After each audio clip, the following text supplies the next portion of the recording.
That memory you're 100% certain happened exactly as you remember. It's fake. That decision you made using pure logic, completely emotional. Your brain is a master manipulator, and I'm about to expose every single trick it's been using on you since birth. You're driving home after a rough night of only 3 hours of sleep. Red lights blur together. Your eyelids feel heavy, but here's the kicker. Your brain keeps telling you everything's fine. You feel alert enough to handle the road, sharp enough to make quick decisions. Wrong. Your brain is lying to you in the most dangerous way possible. When sleep deprived, your mind creates a false sense of alertness that can be deadly. Scientists call this subjective alertness bias. But let's call it what it really is. Your brain playing tricks on you when you need it most. Research from Harvard Medical School shows something terrifying. People who slept only 4 hours performed as poorly on reaction tests as those who were legally drunk. But here's the twist. They insisted they felt fine. The drunk participants knew they were impaired. The sleep-deprived ones had no clue. Your reaction time plummets after poor sleep, sometimes doubling or tripling. That split second you need to hit the brakes. Gone. The quick reflex to avoid a pothole, vanished. Yet your brain keeps whispering, "You've got this." It's like having an overconfident co-pilot who can't actually see the road. Then there's the bizarre phenomenon of microsleeps. These aren't the dramatic head-nodding episodes you see in movies. Microsleeps last just 1 to 15 seconds, and they happen without warning. Your eyes might stay open, you might even keep talking, but your brain briefly shuts off like a computer rebooting. During these microsleeps, you're essentially unconscious while appearing awake. Researchers have caught people having full conversations while their brain scans showed sleep patterns. The scariest part, most people don't even realize it happened. They continue driving, working or making important decisions while their brain took an unauthorized break. Memory becomes your next betrayer. Sleep deprivation doesn't just make you forget things, it makes you remember things that never happened. Your exhausted brain starts filling in gaps with false information, creating memories out of thin air.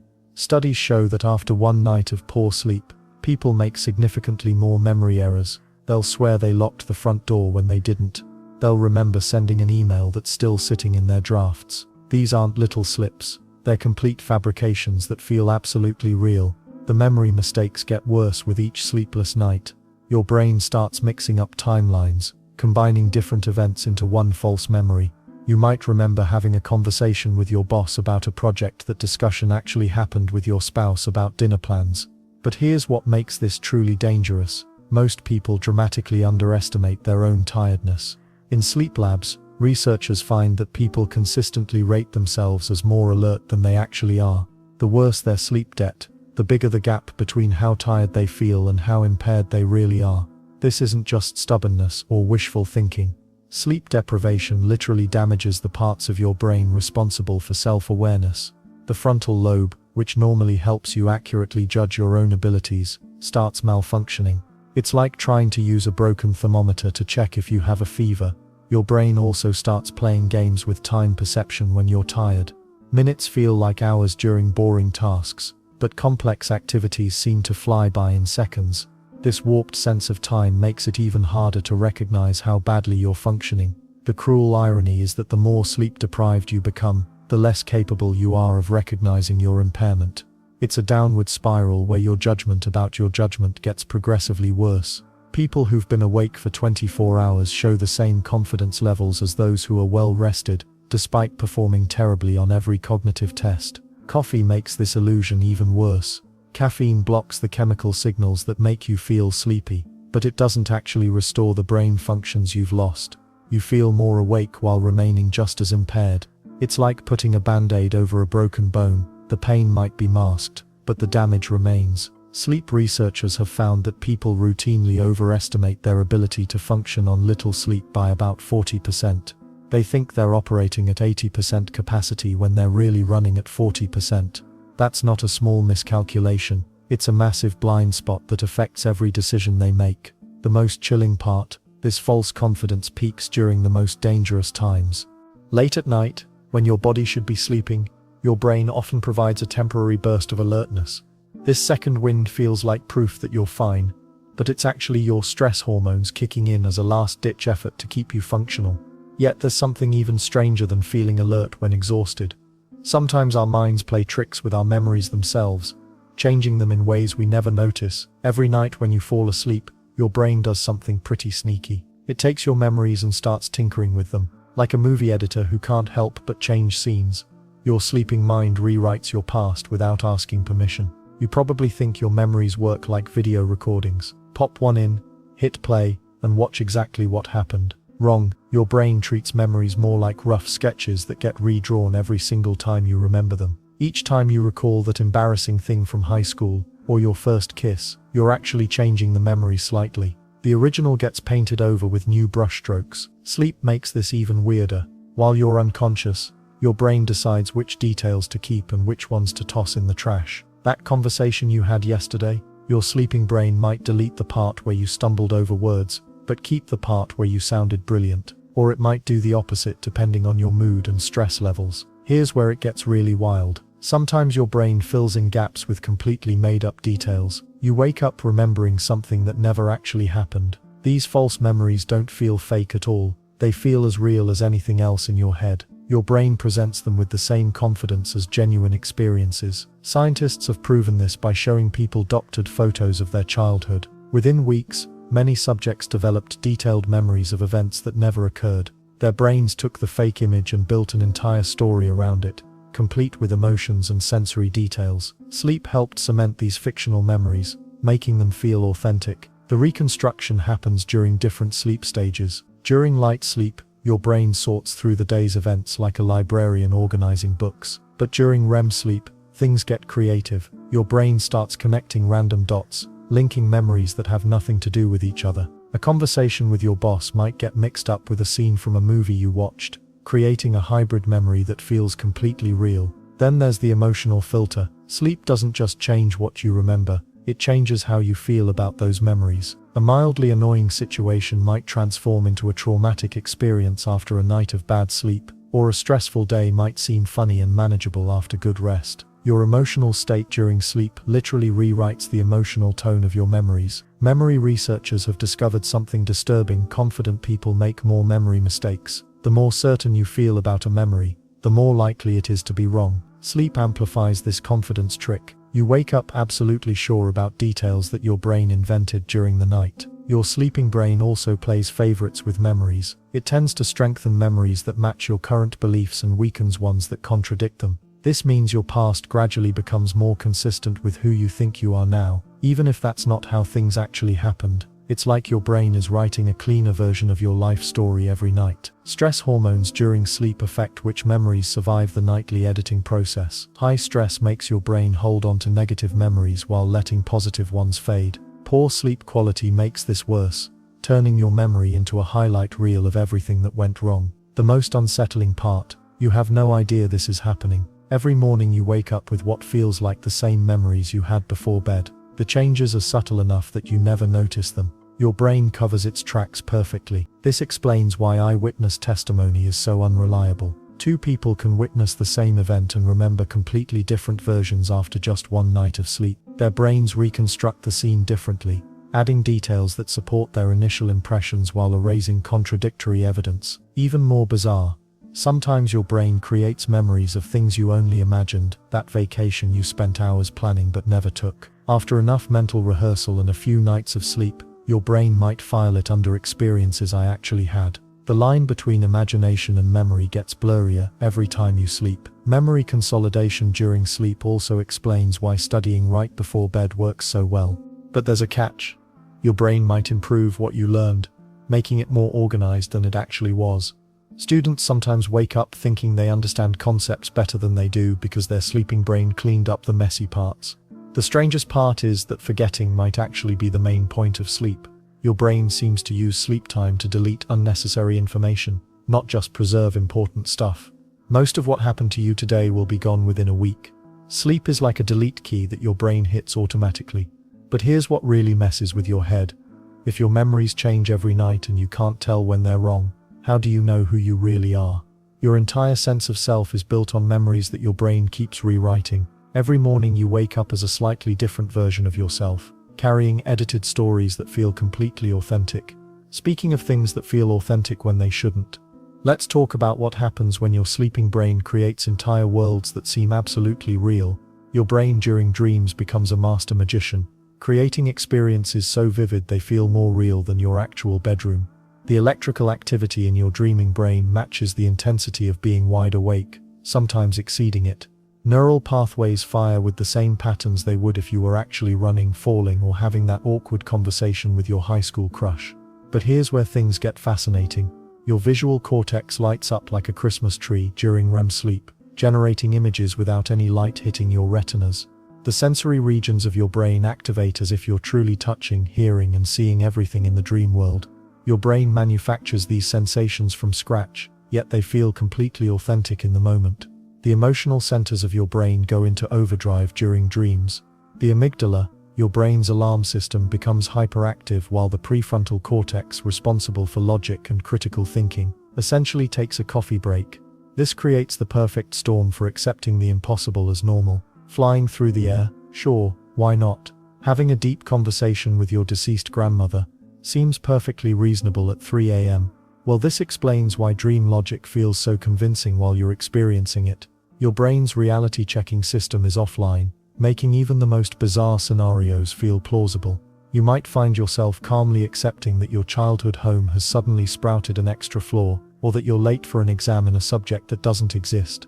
The part of your brain that would normally say, "Wait, this doesn't make sense," is essentially sleeping on the job. Then there's the chemical cocktail happening in your dreaming brain. Noradrenaline, dopamine, and histamine, neurotransmitters that help maintain logical thought during waking hours, drop to almost zero during REM sleep. Meanwhile, acetylcholine floods your system, creating the vivid, emotionally charged experiences that characterize dreams. Your brain is essentially running on a completely different fuel mixture than when you're awake. The scary part: your brain doesn't just create fake sensations, it creates fake memories of those sensations. The hippocampus, your brain's memory center, remains active during dreams, encoding these fictional experiences as if they actually happened. This is why you can wake up with detailed memories of events that never occurred outside your sleeping mind. Physical sensations in dreams tap into the same neural networks as real-world experiences. When you dream about falling, your inner ear's balance system can actually respond, creating that stomach-dropping sensation that jolts you awake. Your brainstem, which controls basic functions, doesn't distinguish between dreamed movement and actual movement, sometimes causing your body to twitch or move in response to dream actions. Let's not forget how your sleeping brain handles impossible physics. In dreams you might walk through walls, breathe underwater, or have conversations with inanimate objects. Your brain accepts these violations of natural law because the neural circuits responsible for understanding physical reality are dampened during REM sleep. The result: a world where anything goes, and it all feels completely normal. The emotional residue from dreams can linger long after you wake up. Because your emotional centers are so active during dreaming, the feelings generated, fear, joy, anger, love, can feel more intense than waking emotions. You might wake up genuinely mad at someone for something they did in your dream, even though your rational mind knows it wasn't real. The emotional brain doesn't always make this distinction clearly. And the weird part is how your brain stitches together completely unrelated elements into coherent narratives. A childhood friend, your current job, a random celebrity, and a talking elephant can all appear in the same dream scene, and your sleeping mind weaves them into a story that feels meaningful and connected. Your brain becomes a surreal movie director, creating plots that would make Hollywood writers jealous. Memory consolidation during dreams adds another layer of confusion. Your brain processes recent experiences alongside older memories, sometimes creating hybrid recollections that blend reality with imagination.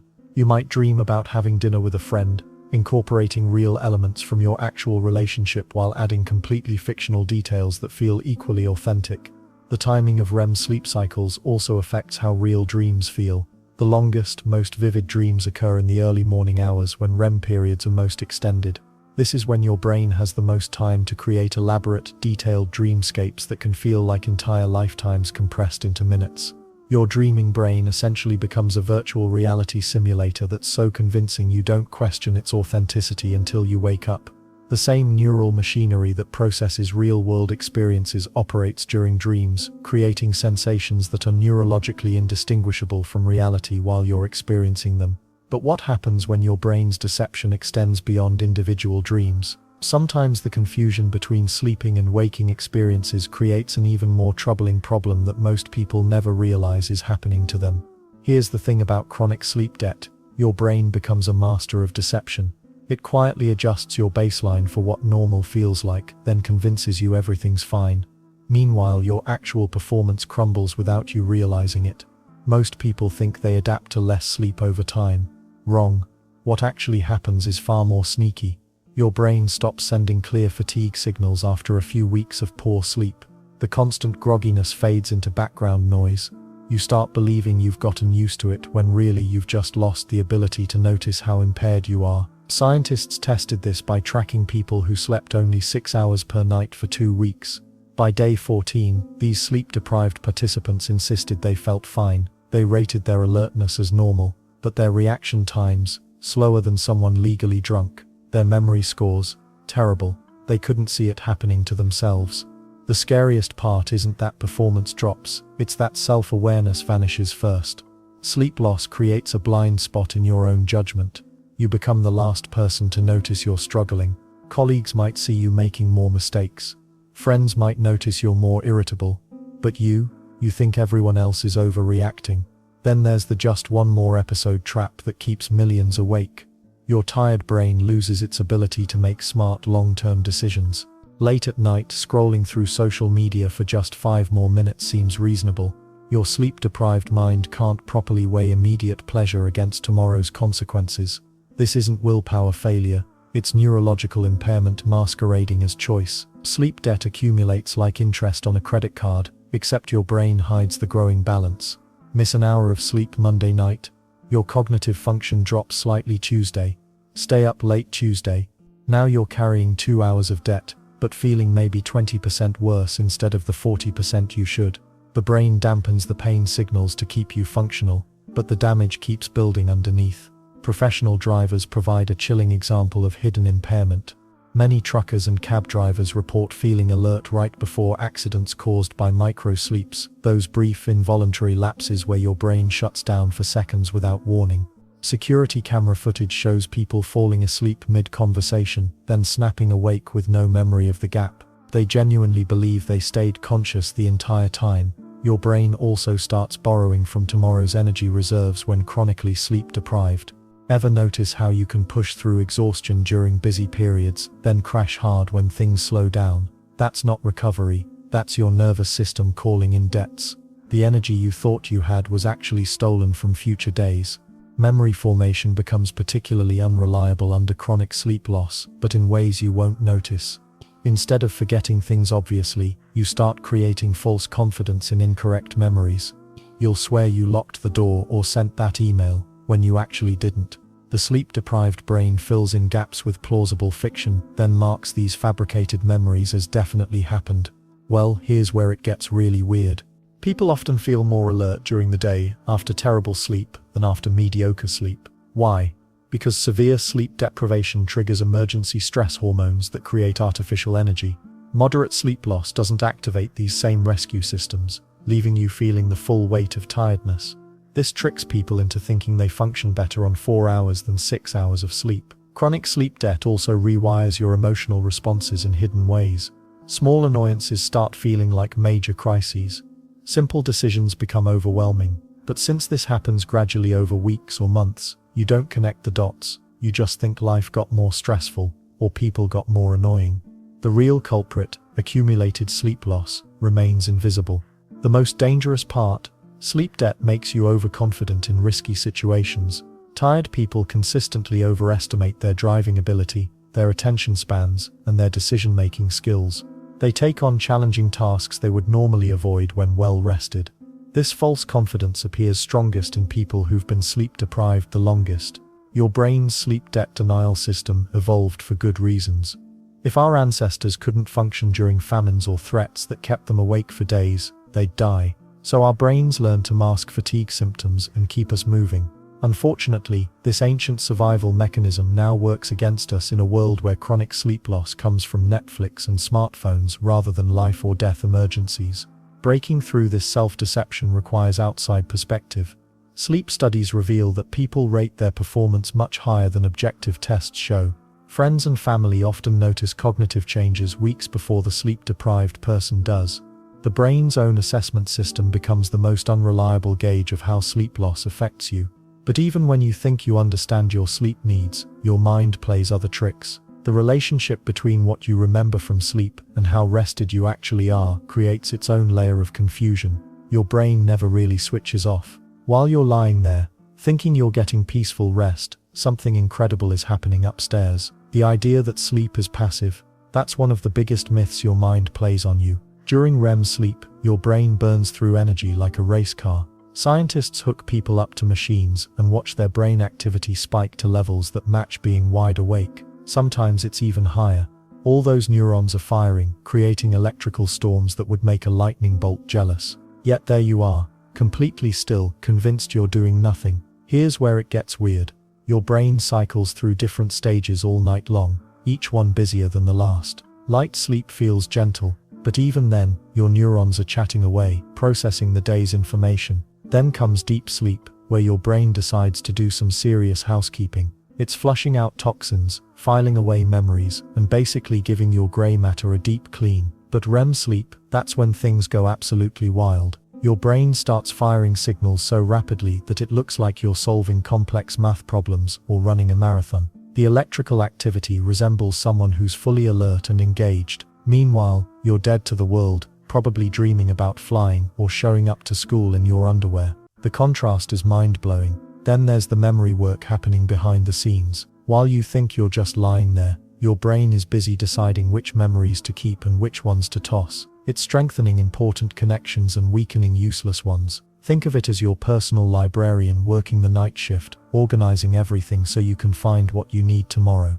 Your brain also uses sleep time to practice skills you learned during the day. Musicians who practice before bed often wake up playing better. Athletes improve their performance after sleeping on new techniques. Your brain literally rehearses while you're unconscious, running through movements and patterns like a dedicated coach. The cleanup crew doesn't stop there though. Sleep triggers your glymphatic system, which sounds fancy but basically means your brain opens up its drainage system. Cerebrospinal fluid rushes through your brain tissue, washing out metabolic waste that builds up during waking hours. It's like having a power washer for your neurons. Most people assume dreams only happen during deep, peaceful sleep. Wrong again. Dreams occur during the most active brain periods, when your mind is practically buzzing with electrical activity. The more active your brain gets, the more vivid and bizarre your dreams become. Those weird storylines aren't coming from a resting mind, they're the product of a brain working overtime. Scientists can actually watch this happening in real time. Brain scans show sudden bursts of activity that look identical to someone who's wide awake and thinking hard. These electrical surges happen throughout the night, not just during obvious REM periods. Your sleeping brain resembles a city that never sleeps, with different neighborhoods lighting up at different times. The visual cortex fires up during dreams, creating images that feel completely real. The emotional centers go haywire, making you feel genuine fear, joy, or confusion. Meanwhile, the logical parts of your brain take a back seat, which explains why flying feels totally normal in dreams, but walking through walls doesn't seem odd. Even your body gets in on the action. During REM sleep, your brain paralyzes most of your muscles to prevent you from acting out dreams, but your diaphragm keeps working, your heart keeps beating, and your brain keeps orchestrating this complex dance of systems. Passive? Hardly. Temperature regulation kicks into high gear too. Your brain constantly adjusts your body's thermostat throughout the night, warming you up during some stages and cooling you down during others. All this happens without any conscious effort from you. Memory consolidation alone requires massive brain power. Your hippocampus replays the day's experiences, sometimes at 20 times normal speed. It's having rapid-fire conversations with your cortex, deciding which details matter and which can be forgotten. This process demands serious neural resources. The really fascinating part: your brain does maintenance work that's impossible while you're awake. Certain types of cellular repair only happen during sleep. Growth hormones get released. Immune system chemicals increase. Your brain coordinates dozens of biological processes that keep you healthy and functioning. Sleep research reveals that brain waves during different sleep stages look nothing like the flat, quiet patterns people expect. Instead, they show complex rhythms, sudden spikes and coordinated activity across multiple brain regions. It's organized chaos that makes conscious thinking look simple by comparison. Your brain's nighttime activity patterns are so complex that researchers are still figuring out what it all means. But one thing's certain, calling sleep passive is like calling a symphony orchestra quiet because the audience can't hear them tuning up.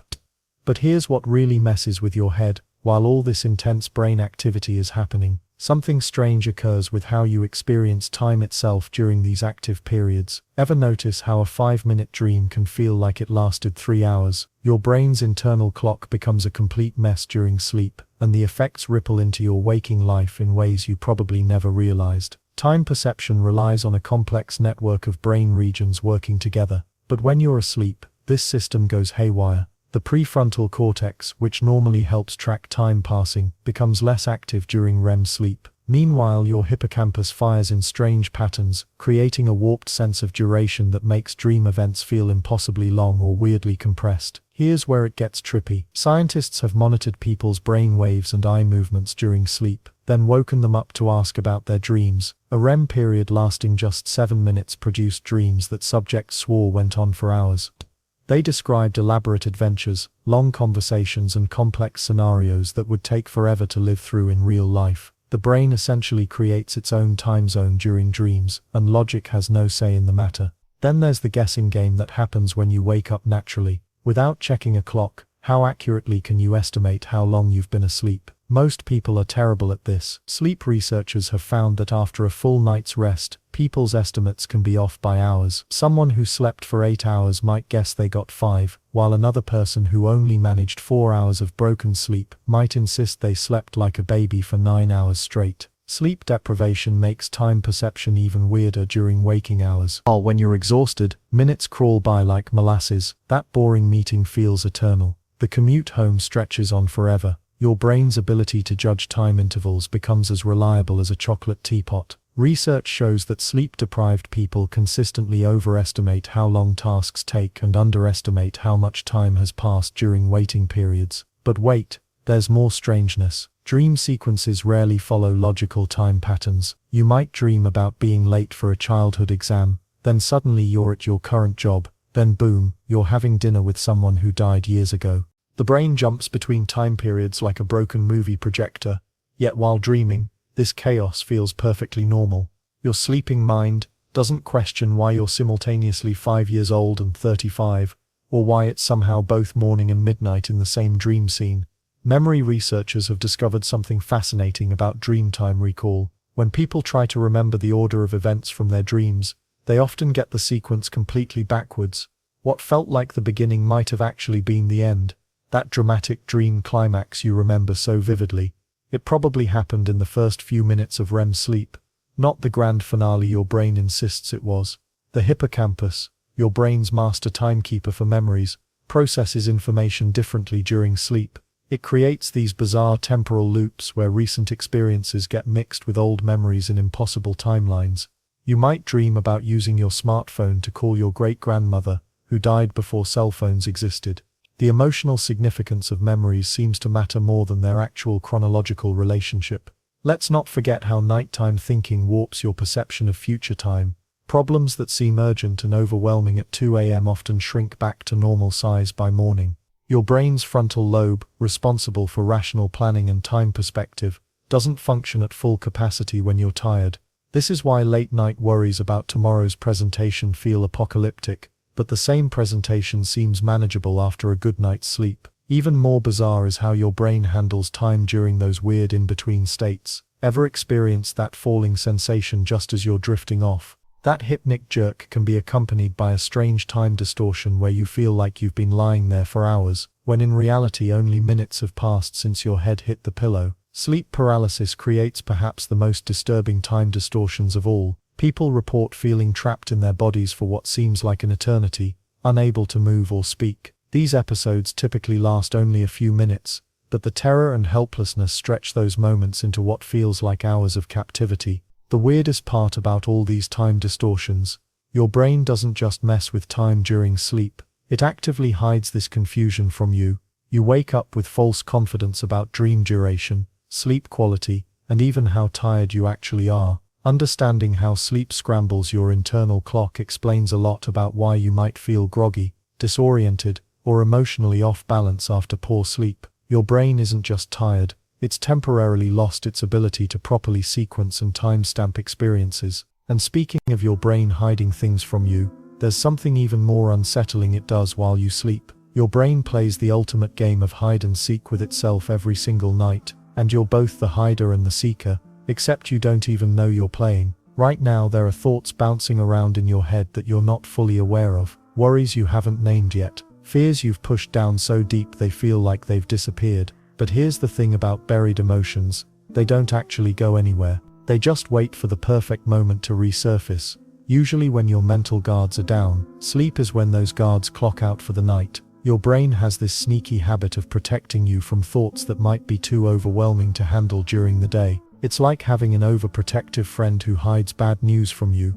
thinking they're doing you a favor. But at night when your conscious mind takes a break, all those hidden worries start creeping back into the spotlight through your dreams. Ever wake up feeling anxious for absolutely no reason? That's your brain's way of saying, hey, we need to talk about something you've been avoiding. The anxiety hits before you even remember what you were dreaming about. Your body knows something's wrong, but your conscious mind is still playing catch-up. Dreams become your brain's secret diary, the place where it writes down all the stuff you don't want to admit you're thinking about. That weird dream about being chased. Probably not about the monster, it's about that deadline you're pretending doesn't stress you out. The dream where you can't find your car keys. Maybe it's really about feeling like you're losing control of something much bigger. Sleep researchers have found that people often dream about problems they haven't consciously acknowledged yet. Your brain spots patterns and potential threats way before you do. It's constantly running background checks on your life, looking for issues that might need attention. Or when it finds something concerning, it files it away in the deal with this later folder. Later usually means dream time. Then there's the strange phenomenon of waking up with solutions to problems you didn't even realize you had. You go to bed confused about a relationship issue, and somehow wake up knowing exactly what you need to do. Your sleeping brain spent the night connecting dots you couldn't see during the day. But here's where it gets really weird. Sometimes your brain hides things so well that even your dreams can't find them. These super buried thoughts show up as feelings without context. You wake up sad but can't remember why, or you feel angry at someone and have no idea what they did. Your emotional system got the memo, but the details got lost in translation. The most unsettling part is when your brain decides to spring a surprise revelation on you. You're lying in bed, almost asleep, and suddenly you remember something important you completely forgot about. Or worse, you realize something about yourself that you've been avoiding for months. These midnight revelations hit different because your usual defenses are down. Your sleeping brain also loves to replay conversations and interactions, looking for hidden meanings you missed. That casual comment your friend made last week, your brain's been analyzing it every night, trying to figure out if there was subtext you should worry about. Most of the time there wasn't, but your brain would rather be safe than sorry. What makes this whole process even trickier is that your brain doesn't always get the timing right. Sometimes it decides to reveal important insights right when you're trying to fall asleep. Suddenly you're wide awake, processing some major realization about your life at 2 a.m. when you really just wanted some rest. The crazy part is that this system actually works pretty well most of the time. Your brain knows you can only handle so much stress and worry during waking hours, so it carefully portions out the difficult stuff, giving you manageable doses when it thinks you're ready to deal with it.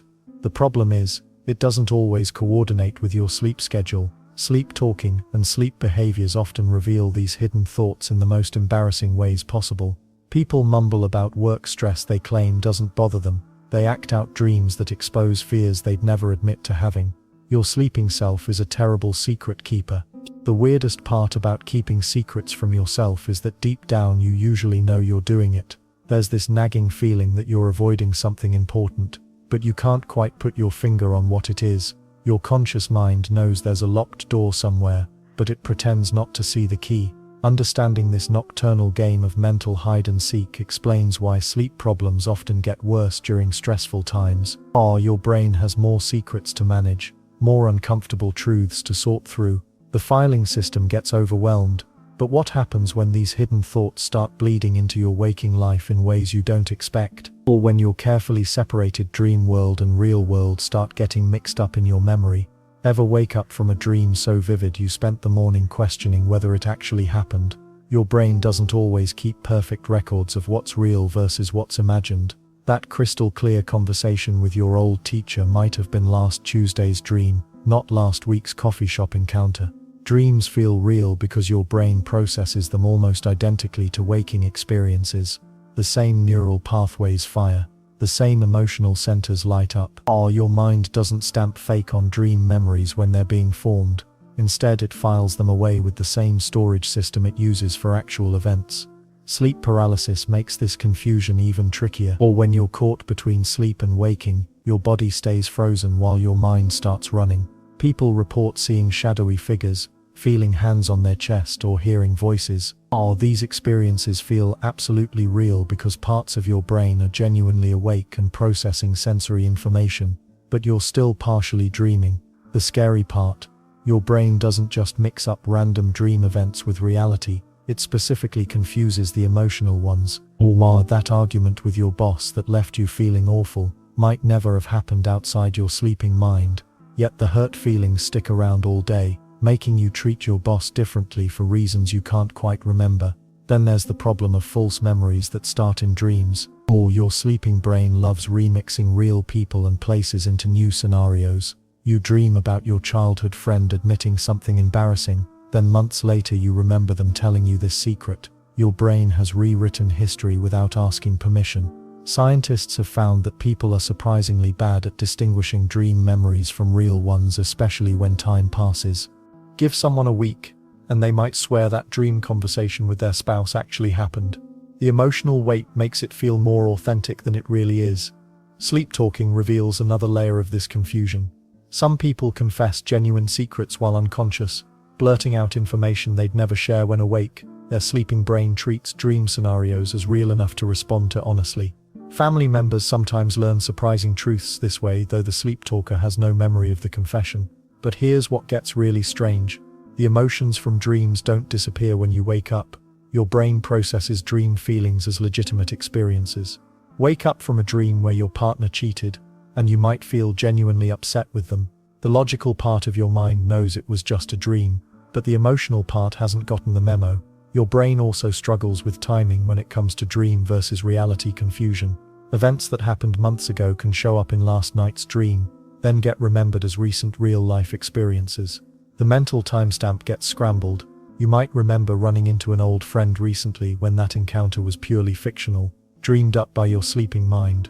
Memory researchers have discovered that people who recall dreams frequently are more likely to mix up dream events with reality. Their brains treat dream memories as valid experiences worth storing long-term.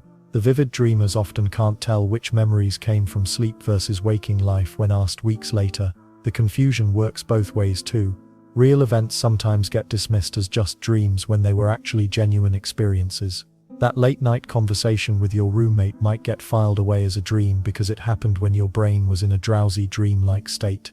Reality starts feeling fictional when your alertness is low. What makes this even more complicated is that dreams often feature real places and people, just in impossible combinations. You dream about having lunch with your high school math teacher in your current workplace. The location is real, the person is real, but the event never happened. Your brain has mixed genuine memories into a fictional scenario. Some people develop techniques for reality checking, but even these aren't foolproof.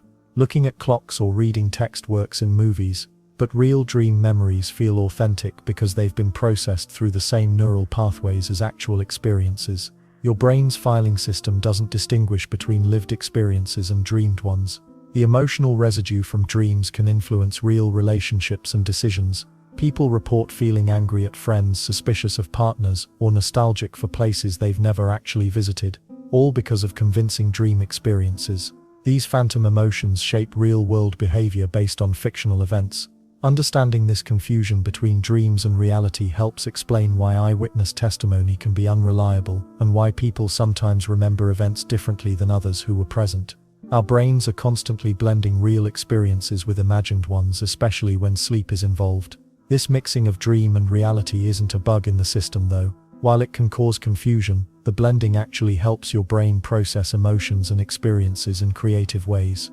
But awareness of this tendency matters. especially when you're making important decisions based on memories that feel real but might have originated in sleep. Speaking of things that feel controllable but aren't, let's examine another major sleep illusion people carry around. You decide to go to bed early tonight. Perfect plan, right? You climb into bed at 9 p.m., close your eyes and command your brain to shut down. 10 minutes pass, 20 minutes. Your mind starts racing about tomorrow's meeting, that awkward conversation from last week, whether you remembered to lock the front door. An hour later you're still wide awake, frustrated and more wired than when you started. Welcome to one of sleep's cruelest tricks. The harder you try to fall asleep, the more elusive it becomes. Your brain doesn't work like a light switch. You can't just flip it off when you want.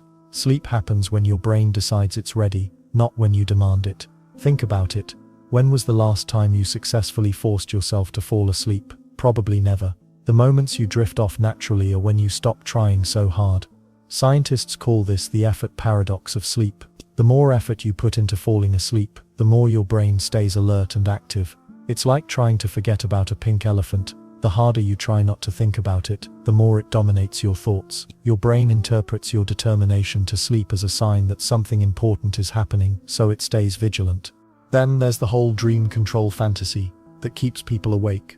Countless books and websites promise you can learn to control your dreams, become the director of your nighttime movies. Sure, lucid dreaming exists. Some people can recognize their dreaming and influence the experience. But for most of us, dreams happen to us, not because of us. Your dreams emerge from random neural firing, memory fragments, and brain chemicals you have zero conscious control over. The story about flying through your childhood neighborhood while wearing your boss's face isn't something you consciously created.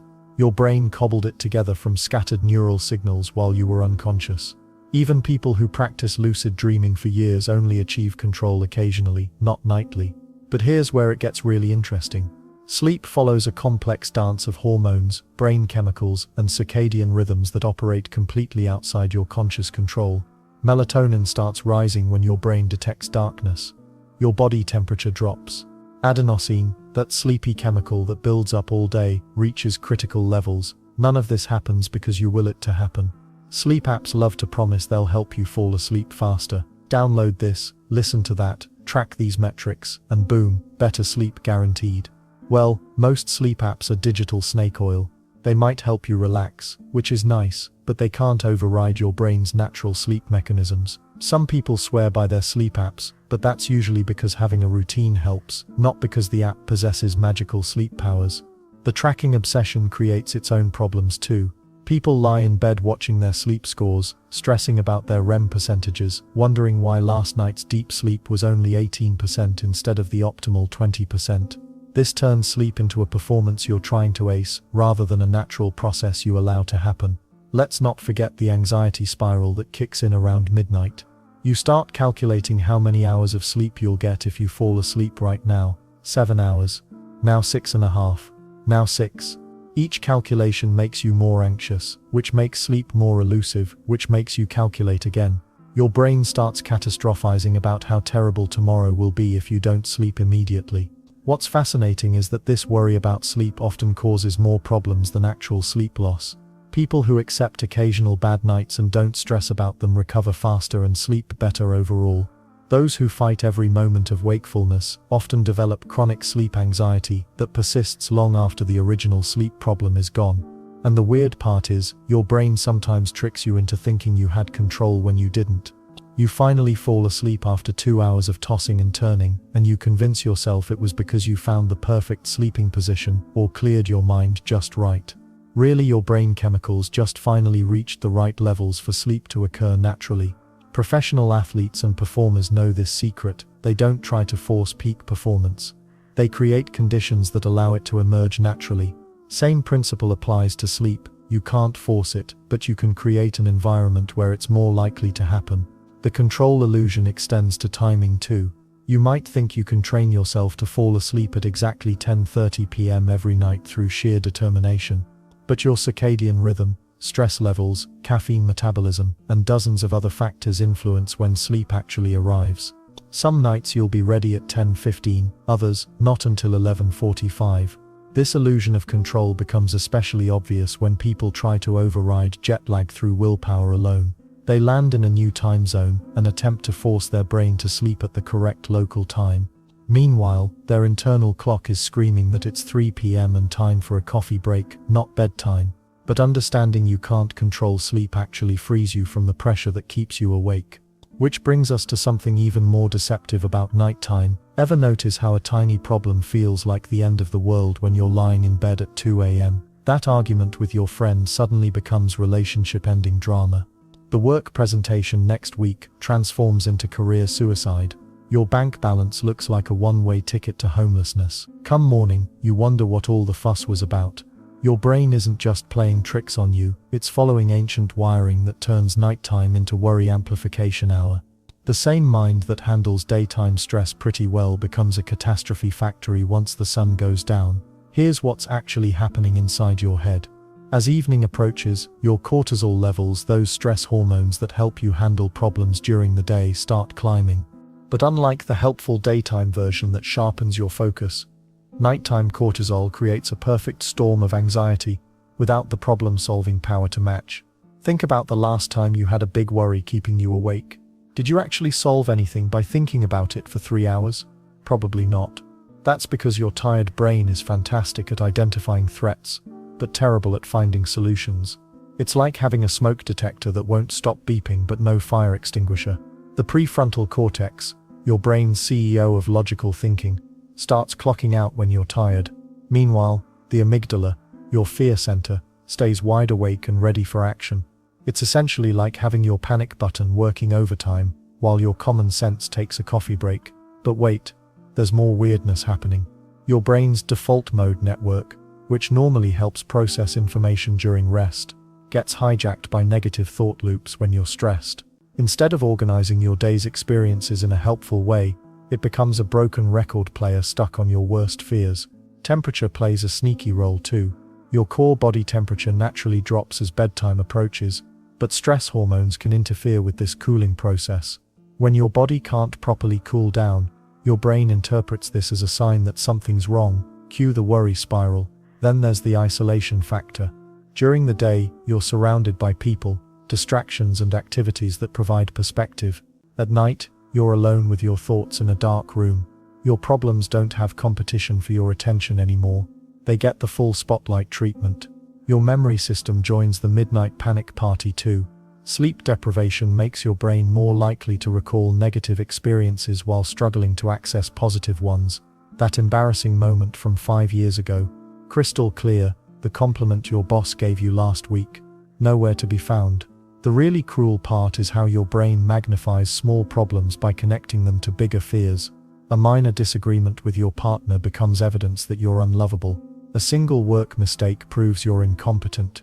Your tired mind loves making these giant leaps of logic that would seem ridiculous in daylight. Light exposure throughout the day affects this too. If you haven't gotten enough natural light, your circadian rhythm gets confused about when to release calming hormones versus stress hormones. Your body thinks it needs to stay alert for dangers that don't exist. Well, here's something interesting. Studies show that people consistently rate their problems as more severe and less solvable during nighttime hours compared to identical problems evaluated during the day. The problems don't change. Your brain's interpretation of them does. Social media makes this worse. Scrolling through your phone at night exposes you to everyone else's highlight reel while your brain is already primed for negative thinking. It's like comparing your midnight worries to everyone else's daytime successes. Not exactly a fair fight. Your breathing patterns change when you're lying down and stressed, becoming shallower and faster. This sends signals to your brain that you're in danger, creating more anxiety. It's a feedback loop where physical stress creates mental worry, which creates more physical stress. The evolutionary explanation is pretty wild. Your ancestors needed to be extra vigilant at night when predators were hunting. Modern humans inherited this heightened nighttime alertness. But instead of watching for tigers, we're watching for text message mistakes and unpaid bills. Sleep debt compounds this effect. The more nights you spend worrying instead of sleeping, the more your brain struggles with emotional regulation the next evening. It becomes a cycle where poor sleep creates more worry, which creates more poor sleep. But here's the fascinating part about morning light. When sunlight hits your eyes, it doesn't just wake you up, it literally changes your brain chemistry. Serotonin production increases, cortisol levels normalize, and your prefrontal cortex comes back online. Those massive midnight problems shrink back to their actual size. Your brain knows this pattern but can't warn you about it in the moment. While you're lying there convinced your life is falling apart, you can't access the memory of how small these same worries felt the next morning. But this nighttime worry amplification is just one way your sleeping brain tricks you. Even when you do manage to fall asleep and have vivid dreams, there's another sleep deception most people never notice. Most people think remembering their dreams means they slept incredibly well. They wake up with vivid memories of flying through clouds or having coffee with their high school math teacher and assume their brain got premium rest. This belief feels logical. After all, if you can recall detailed dream sequences, surely that means you experienced deep, restorative sleep cycles, right? Wrong. Dream recall has almost nothing to do with sleep quality. Your brain actually forgets most dreams within 5 to 10 minutes of waking up. That's not a bug in the system. It's a feature. Dreams fade quickly because your brain prioritizes real memories over the random neural fireworks that happen during REM sleep. The dreams you do remember, they're usually from the final sleep cycle before you wake up, or from nights when your sleep was actually more fragmented. Here's where it gets interesting. People who remember dreams frequently often wake up more during the night. These brief awakenings, sometimes lasting just seconds, give their brains tiny windows to transfer dream content into working memory. So ironically, the person bragging about their vivid dream life might be getting worse sleep than someone who never recalls a single dream. Sleep researchers have found that good sleepers typically forget their dreams. Their brains transition smoothly between sleep stages without the micro-awakenings that cement dream memories. Bad sleepers, they're more likely to wake up during or right after REM periods, which is precisely when dream recall gets locked in. Then there's the REM rebound effect. When you're sleep deprived, your brain eventually crashes into longer, more intense REM periods to catch up. These supercharged dream sessions feel incredibly real and memorable, but they're actually your brain's desperate attempt to make up for lost time, not a sign of healthy rest. It's like your brain is binge-watching its own weird TV show because it missed too many episodes. The neurochemistry behind dream recall is fascinating too. During REM sleep, your brain produces less noradrenaline, a chemical crucial for forming new memories. This biological amnesia is intentional. Your brain doesn't want you cluttering up your memory banks with stories about talking dolphins or infinite staircases. But if you wake up when noradrenaline levels are still low, dream fragments can slip through before the chemical gates fully close. Some people assume that not remembering dreams means they don't dream at all. Actually, everyone dreams multiple times per night during REM stages. Brain scans show identical patterns of activity in people who remember dreams and those who don't. The difference isn't in dreaming, it's in the forgetting. Medications can mess with this whole system too. Antidepressants often suppress REM sleep,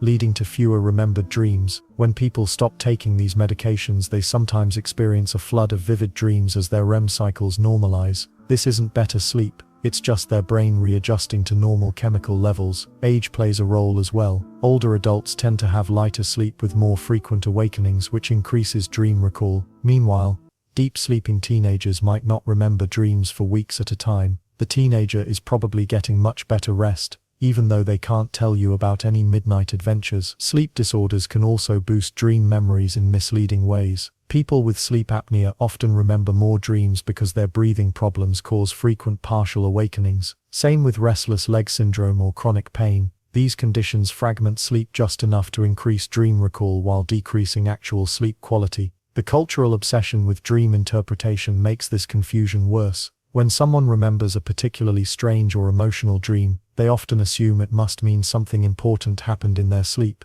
But dreams are mostly just your brain's screensaver, random images and stories generated while your neural networks run maintenance programs. Temperature can affect dream recall too. Sleeping in rooms that are too warm leads to more restless sleep and more dream memories. Cool environments promote deeper, less interrupted sleep cycles. So if you're waking up with elaborate dream stories every morning, check your thermostat before celebrating your supposed sleep quality. Stress hormones complicate the picture further. High cortisol levels can increase both dream intensity and recall, especially during periods of anxiety or major life changes. Your brain might be processing emotional information through dreams, but the fact that you remember these stress dreams doesn't indicate good rest, quite the opposite. Sleep timing matters as well. People who sleep irregular hours, shift workers, frequent travelers, or anyone with inconsistent bedtimes tend to remember more dreams because their circadian rhythms stay confused. Their brains struggle to coordinate proper sleep stage transitions, creating more opportunities for dream memories to form.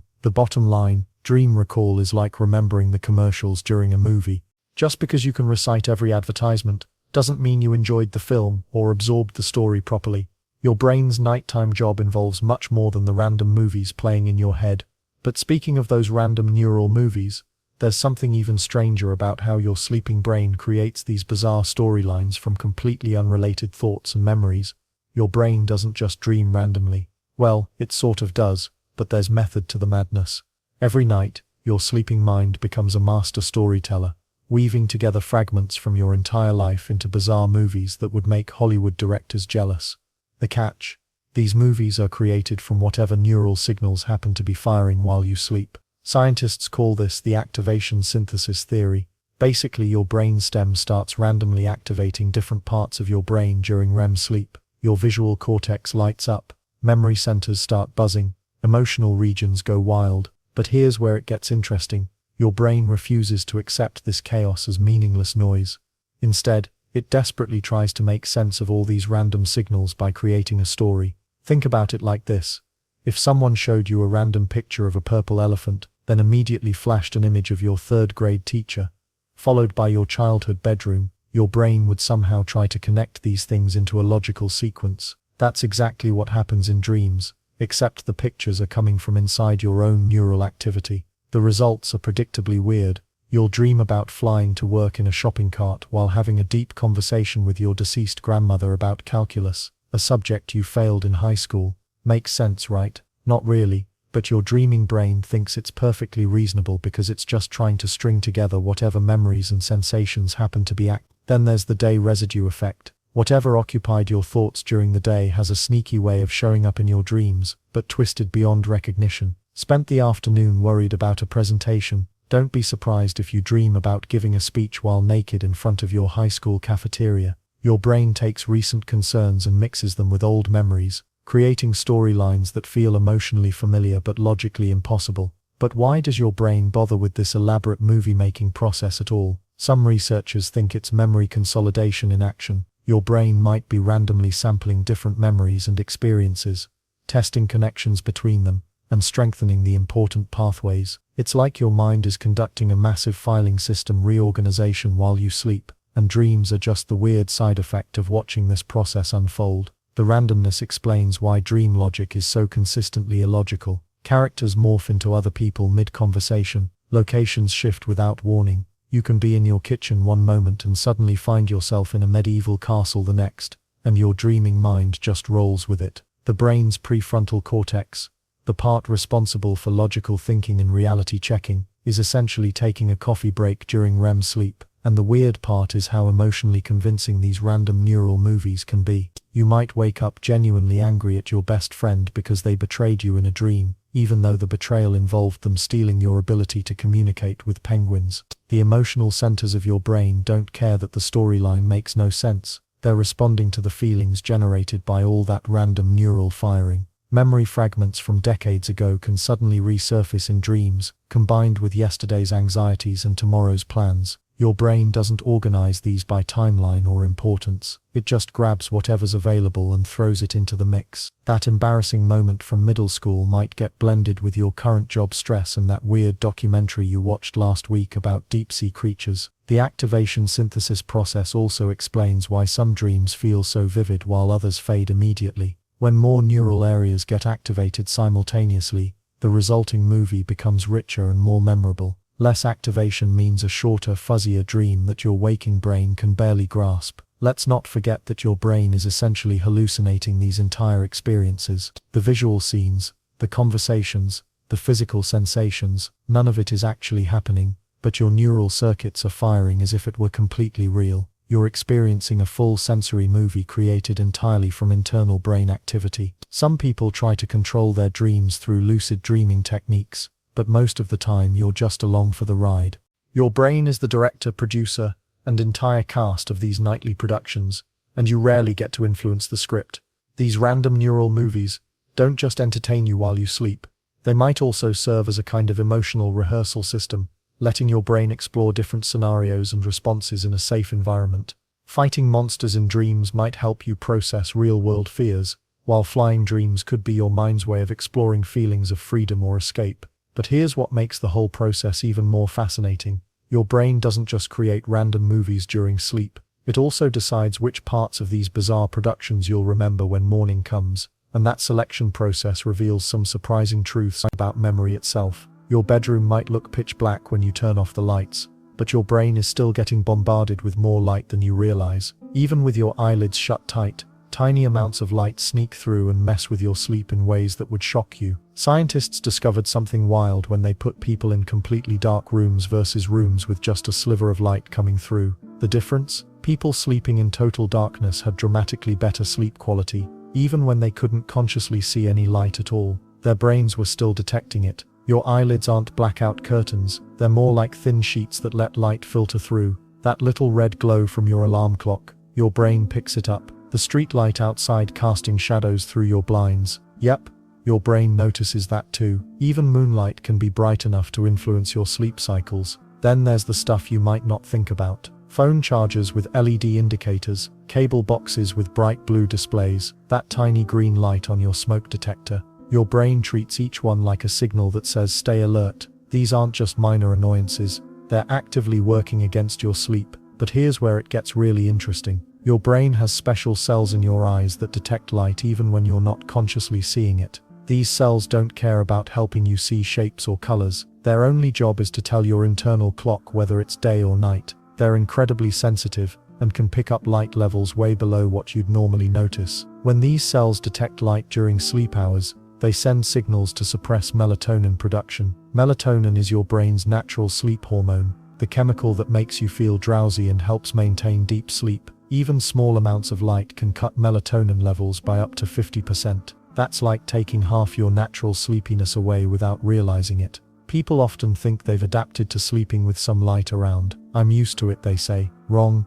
Your brain never fully adapts to inappropriate light exposure during sleep. It might stop waking you up completely, but it's still disrupting your sleep cycles underneath. You just don't feel it consciously. The health effects go way beyond feeling groggy. Studies show that people who sleep with any amount of light in their rooms have higher rates of depression, weight gain, and even diabetes. Their immune systems work less effectively. Their memory consolidation suffers, all from light they can barely see. Night lights seem harmless, especially the dim ones. Parents put them in kids' rooms thinking they're helping. Adults use them to navigate to the bathroom safely. But even these low-level lights can throw off your circadian rhythm. Red light is less disruptive than blue or white light, but darkness is still the gold standard. Your smartphone screen emits more blue light than most people realize. Blue light is particularly good at telling your brain to stay awake because it mimics sunlight. Looking at your phone for just a minute before bed can delay sleep onset by 30 minutes or more. The light hits those special cells in your eyes and basically screams it's daytime to your brain. Some people sleep with the TV on thinking the background noise helps them relax, but televisions are essentially giant light sources that change brightness and color constantly. Your brain registers every flash, every scene change, even through closed eyelids. It's like trying to sleep during a strobe light show. Blackout curtains aren't just for shift workers. Regular people benefit massively from blocking outside light sources. Street lamps, car headlights, early morning sun, all of these can fragment your sleep without waking you up completely. You might sleep through them, but still feel unrested in the morning. The timing matters too. Light exposure in the first half of the night is particularly disruptive, because that's when you're supposed to be getting your deepest, most restorative sleep. Light during the second half of the night can shift your internal clock forward, making you wake up earlier than you want. Even closing your bedroom door can make a difference. Hallway lights, kitchen lights left on, bathroom lights, they all contribute to your overall light exposure during sleep. Your house doesn't need to look like a lighthouse at night. Digital clocks with bright displays are sneaky culprits. That green or red glow pointing directly at your face for 8 hours straight. It's working against you all night long. Many sleep experts recommend turning clocks away from the bed or choosing ones with dimmer displays. But darkness isn't just about blocking light, it's about giving your brain the clear signal it needs to do its nightly repair work. Deep sleep is when your brain flushes out toxins, consolidates memories, and resets for the next day. Light pollution interferes with all of these critical processes. Speaking of brain repair, there's another sleep myth that might surprise you about those supposed bedtime cures everyone swears by. Your grandmother probably swore by warm milk before bed. Your friend insists lavender tea knocks them out instantly. The internet tells you melatonin supplements are magic sleep bullets. But here's the thing nobody wants to admit. Most bedtime cures work about as well as wishing on a star. Warm milk gets all the glory, doesn't it? People have been heating up glasses of milk for centuries, convinced it's nature's sleeping pill. The science sounds legit too. Milk contains tryptophan, the same amino acid that supposedly makes you drowsy after Thanksgiving turkey. Problem is, the amount of tryptophan in a glass of milk is laughably small. You'd need to chug about 15 glasses to get enough tryptophan to make a real difference. But wait, there's more bad news about your beloved warm milk. The warming process actually reduces whatever tiny sleep benefits the milk might have had. Heat breaks down some proteins and changes the chemical structure. Your brain is getting essentially zero sleep-inducing compounds from that bedtime ritual. The drowsiness people feel, that's mostly because they've trained their brain to expect sleep after drinking warm milk for years. Then there's the herbal tea industry, making millions off our desperate need for better sleep. Chamomile tea sits at the top of the pyramid. Walk into any grocery store and you'll find dozens of sleepy time teas promising deep, restful slumber. The herbs do contain mild compounds that can have a relaxing effect. Chamomile has a pigeonin, which binds to certain brain receptors. Sounds impressive, right? Well, the actual sleep impact is incredibly weak. Most studies show chamomile tea works barely better than drinking hot water. The ritual of making tea, sitting quietly and sipping something warm creates more sleepiness than the herbs themselves. Your brain links the routine to bedtime, not the magical properties of dried flowers. Let's not forget the supplement aisle, where melatonin bottles promise to reset your entire sleep schedule. Americans spend over $400 million annually on melatonin supplements. The marketing makes it sound like your body is desperately missing this crucial hormone. Pop a pill, drift off peacefully, wake up refreshed. The reality is messier. Your brain already makes melatonin naturally when it gets dark. Adding more through supplements doesn't automatically mean better sleep. Many people take way too much. The effective dose is actually much smaller than what most pills contain.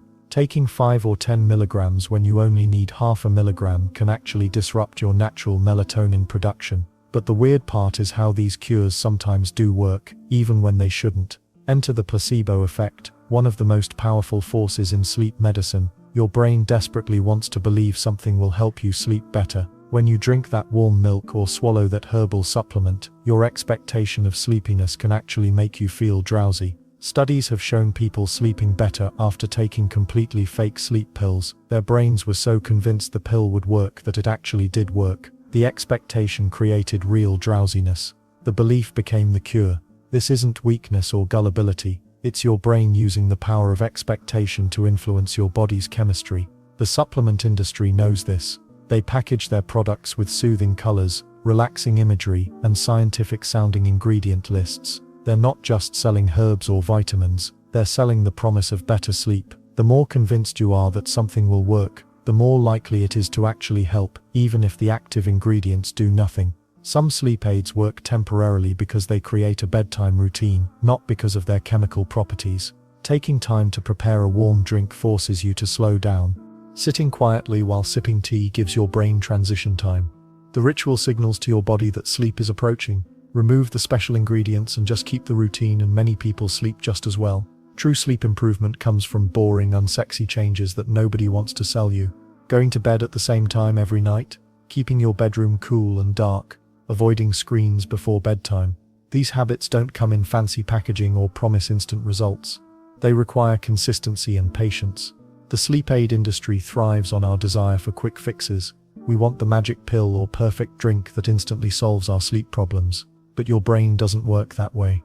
Sleep is controlled by complex systems that respond to patterns and consistency, not single miracle ingredients.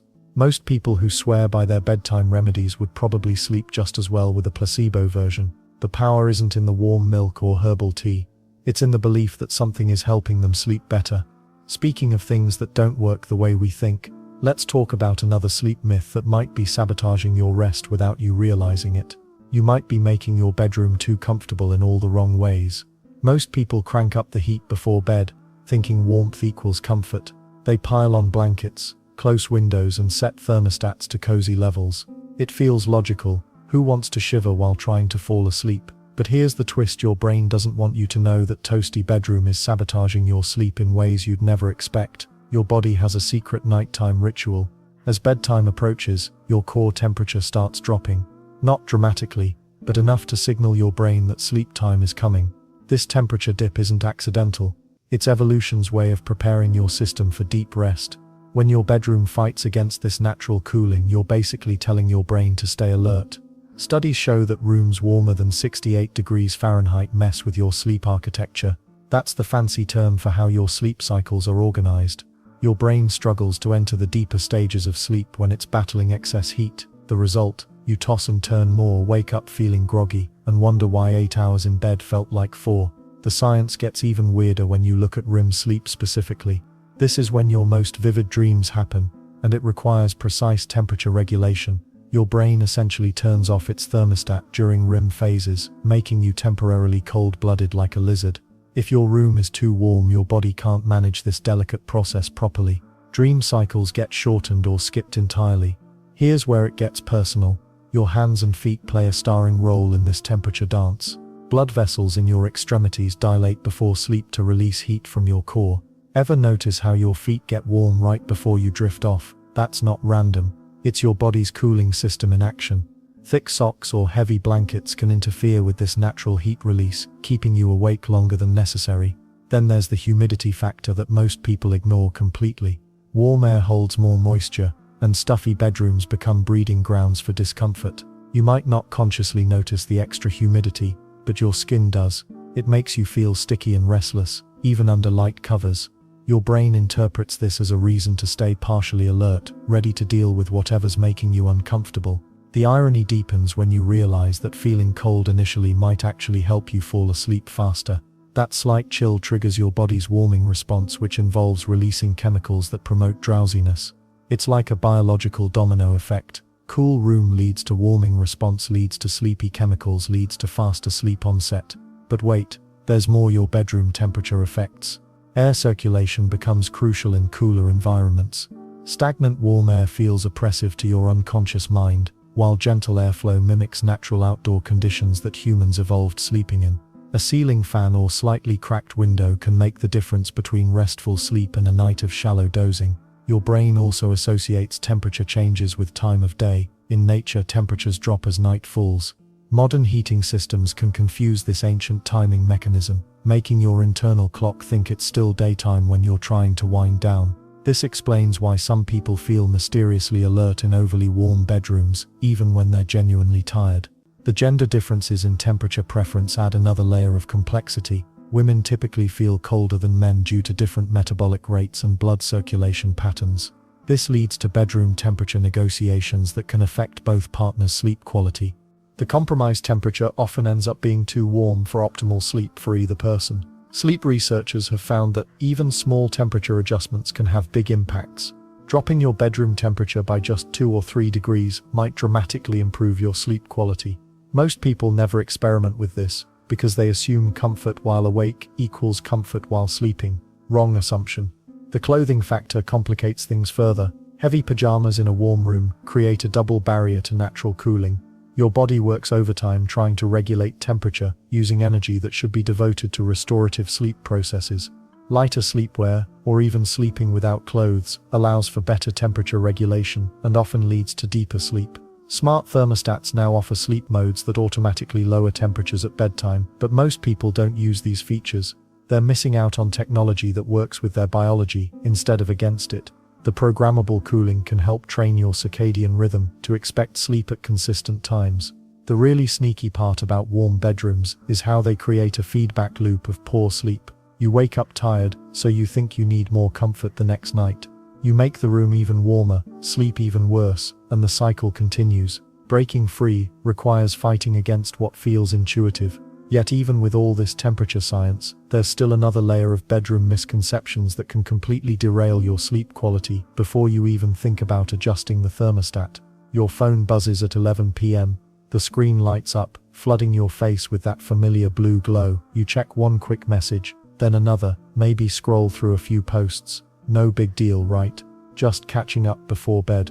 Here's what you don't realize. Your brain just got a massive wake-up call. That blue light streaming from your device. It's basically screaming at your brain that it's daytime. Your internal systems are hardwired to interpret blue light as a signal to stay alert, focused, and ready for action. It doesn't matter that you're in pajamas, lying in bed, mentally preparing for sleep. Your brain receives that light and thinks, hold on, the sun must still be up. The culprit here is your circadian rhythm, your body's internal clock that's been ticking away for millions of years of human evolution. This biological timer controls when you feel sleepy, when you feel alert, when your body temperature drops, and when hormones like melatonin get released. It's incredibly sophisticated, constantly adjusting based on light cues from your environment. But here's the thing about evolution. Our ancestors didn't have smartphones. They had fire, candles, maybe some dim oil lamps. These warm orange lights barely registered on the circadian system. When the sun went down, their brains got the memo, time to wind down. Your modern brain still operates on this ancient programming. When you stare at a screen before bed, you're essentially holding a tiny sun inches from your face. The light receptors in your eyes detect those blue wavelengths and send urgent messages to your brain's master clock. Cancel the sleepiness. Block that melatonin. We're staying up. Melatonin is your body's natural sleep hormone. It usually starts rising a couple hours before your normal bedtime, creating that drowsy feeling that helps you drift off. Blue light exposure can suppress melatonin production for hours. Even a quick phone check can delay its release, pushing your natural sleep time later and later.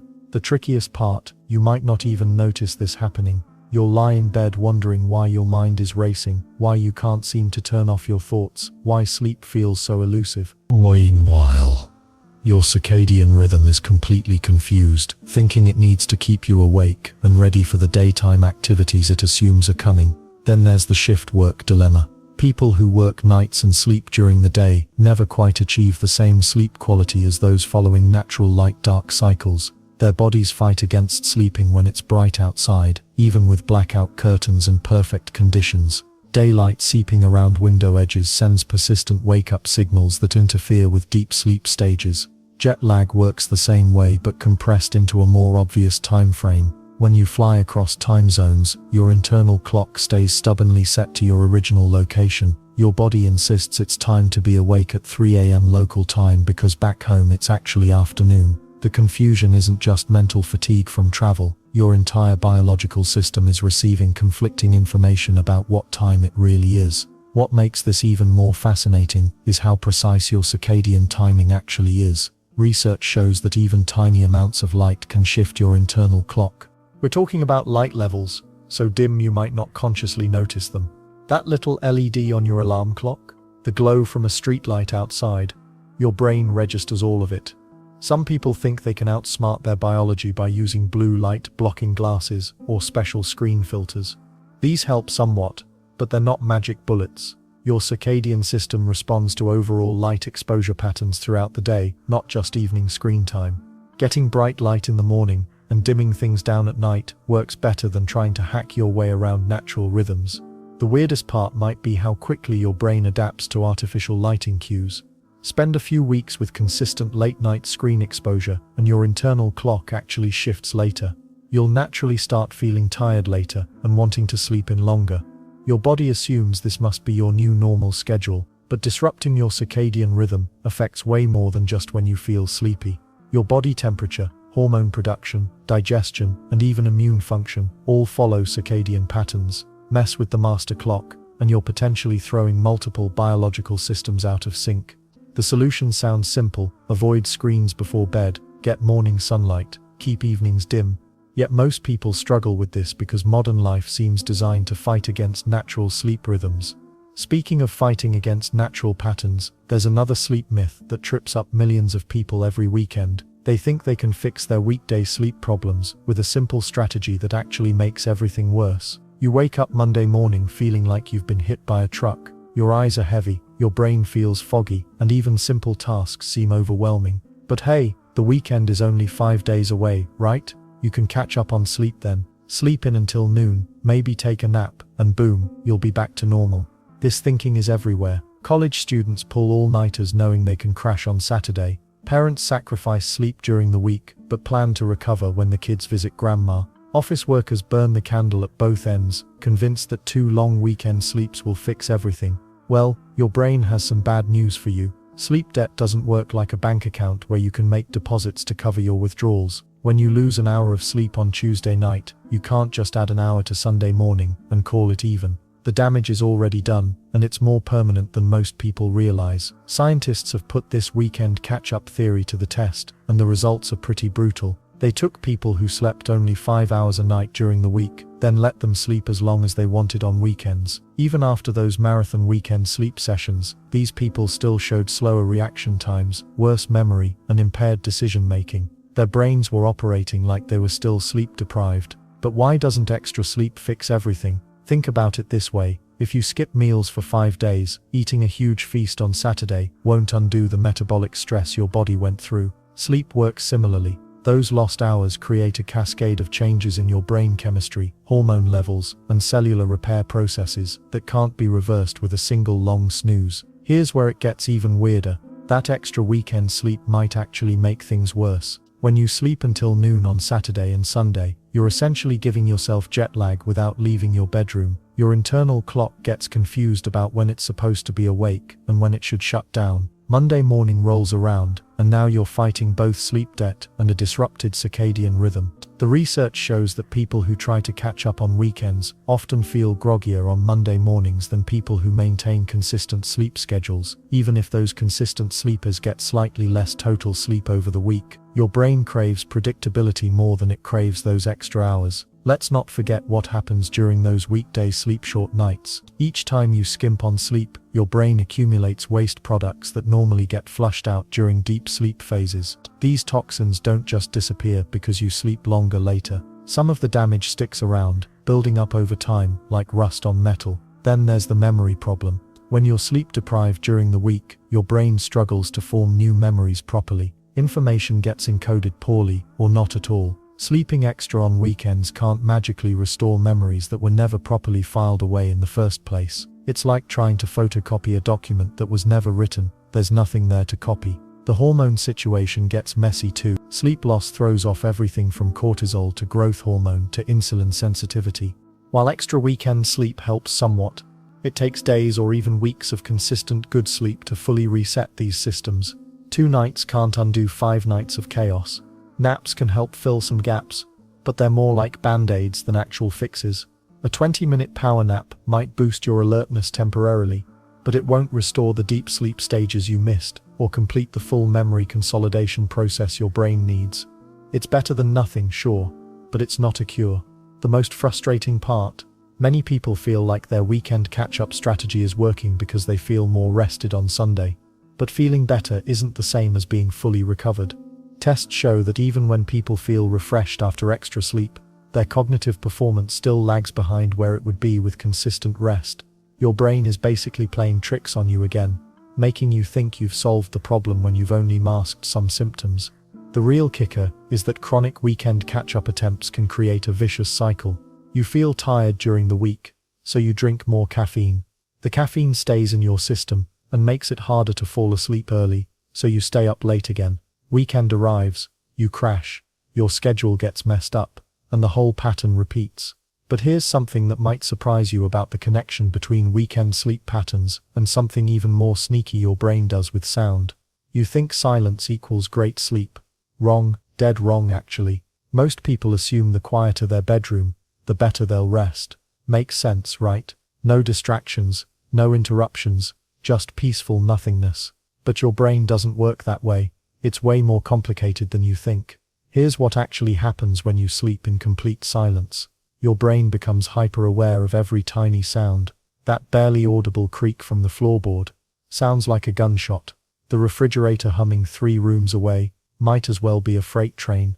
Your brain, desperate for audio input, amplifies whatever it can find. The result? You wake up more, not less. Then there's the adaptation factor. City dwellers prove this every night. They fall asleep to sirens, traffic, and neighbors arguing about parking spots. Somehow, they sleep just fine. Meanwhile, take that same person to a quiet cabin in the woods, and they'll toss and turn for hours. Too quiet feels wrong. Their brain expects the familiar urban soundtrack. Your brain tunes out consistent sounds but jolts awake for new ones.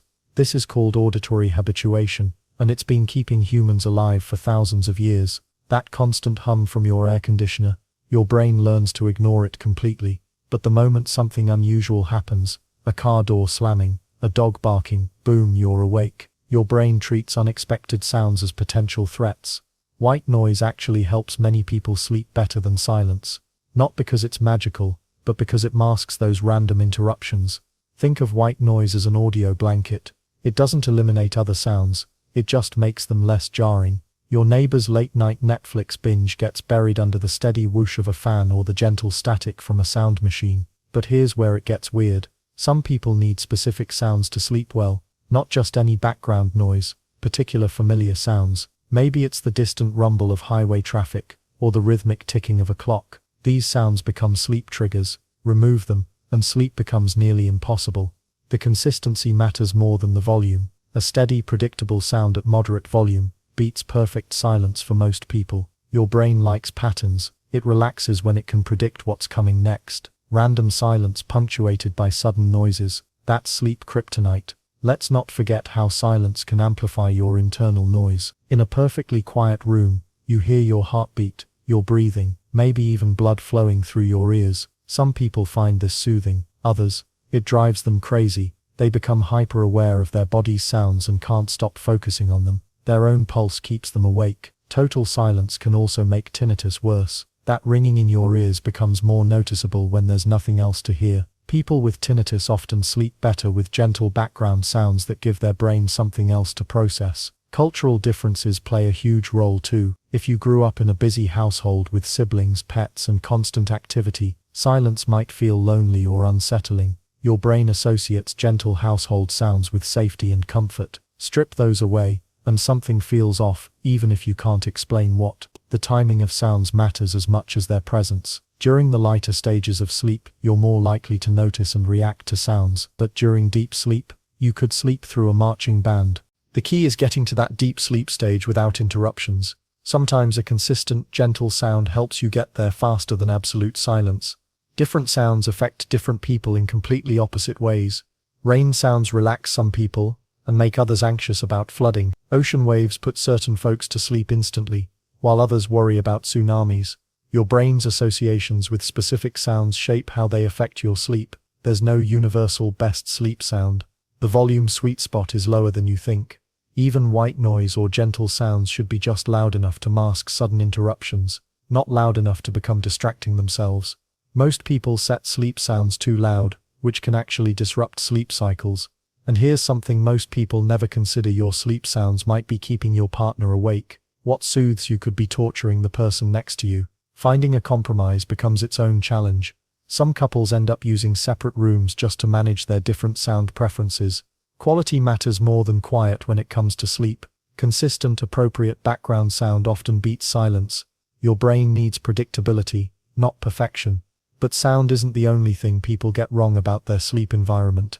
Temperature plays an even bigger role than most realize, and the mistakes people make there can completely sabotage their rest. That nightcap might feel like your ticket to dreamland, but your brain has other plans. Alcohol creates one of sleep's most convincing illusions. You feel drowsy, you fall asleep faster, and you think you're getting better rest. Wrong on all counts.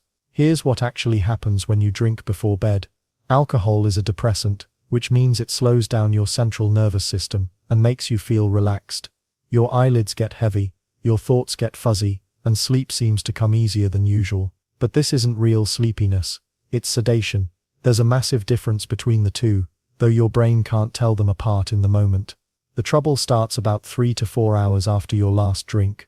Alcohol metabolizes quickly, and as it leaves your system, your brain experiences what's called a rebound effect. All that artificial calm gets replaced by increased brain activity. Your heart rate picks up, your body temperature rises slightly, and your sleep becomes fragmented.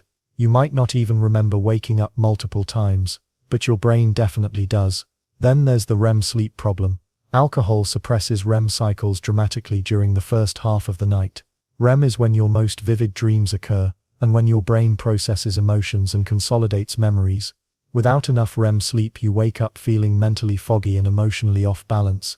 Even if you slept for 8 hours, your brain tries to make up for lost REM time later in the night, which often leads to intense, bizarre dreams and more frequent awakenings.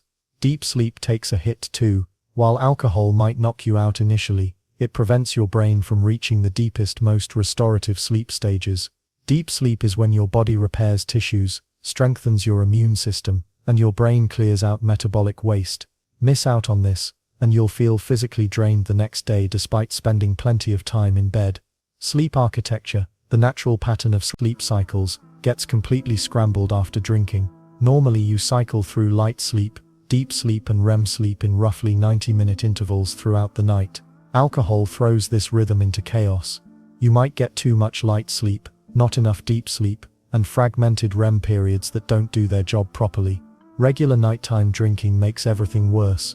Your tolerance builds up, so you need more alcohol to feel that initial drowsy effect, but your sleep disruption stays the same, or gets worse over time. People who drink nightly often develop a dependency on alcohol just to feel like they can fall asleep, creating a vicious cycle where their natural sleep ability deteriorates. The dehydration factor adds another layer of sleep sabotage. Alcohol is a diuretic, which means you'll wake up needing the bathroom more often. Each bathroom trip fragments your sleep cycles and makes it harder to return to deep, restful sleep. Plus, dehydration can cause headaches and make you feel restless throughout the night. Your body temperature regulation gets messed up too. Alcohol initially makes you feel warm by dilating blood vessels, but as it metabolizes, your body temperature can drop and then spike unpredictably. These temperature swings wake you up or keep you in lighter sleep stages when you should be cycling into deeper rest. Morning grogginess after drinking isn't just a hangover, it's also sleep deprivation in disguise. Even if you didn't drink enough to feel hungover, the poor sleep quality leaves you with what feels like sleep inertia. You're essentially starting the day already behind on rest, which affects your mood, concentration, and decision-making abilities. The cruel irony: many people turn to alcohol specifically because they have trouble sleeping, not realizing they're making their sleep problems worse. It's like trying to fix a leaky roof by poking more holes in it. The temporary relief creates long-term damage that's hard to recognize until the pattern is deeply established. Sleep disorders become more likely with regular alcohol use before bed.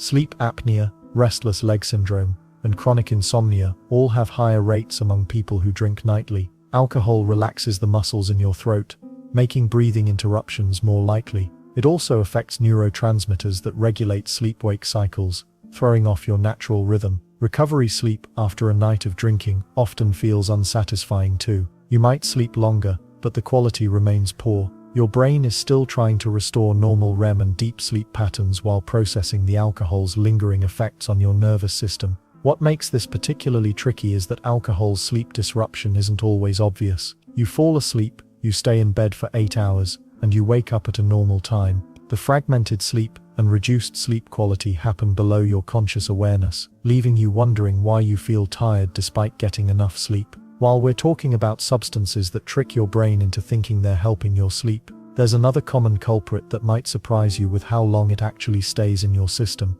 You know that friend who swears they never dream. They'll tell you with complete confidence that their mind goes blank the moment their head hits the pillow. 8 hours of pure nothingness. No weird stories, no flying, no embarrassing situations involving their high school math teacher, just darkness. Well, here's the thing that might blow their mind. They're absolutely wrong. Every single person dreams, every night, multiple times actually. Your brain doesn't have an off switch for dreams, even if you think it does. It's like claiming you never blink while awake.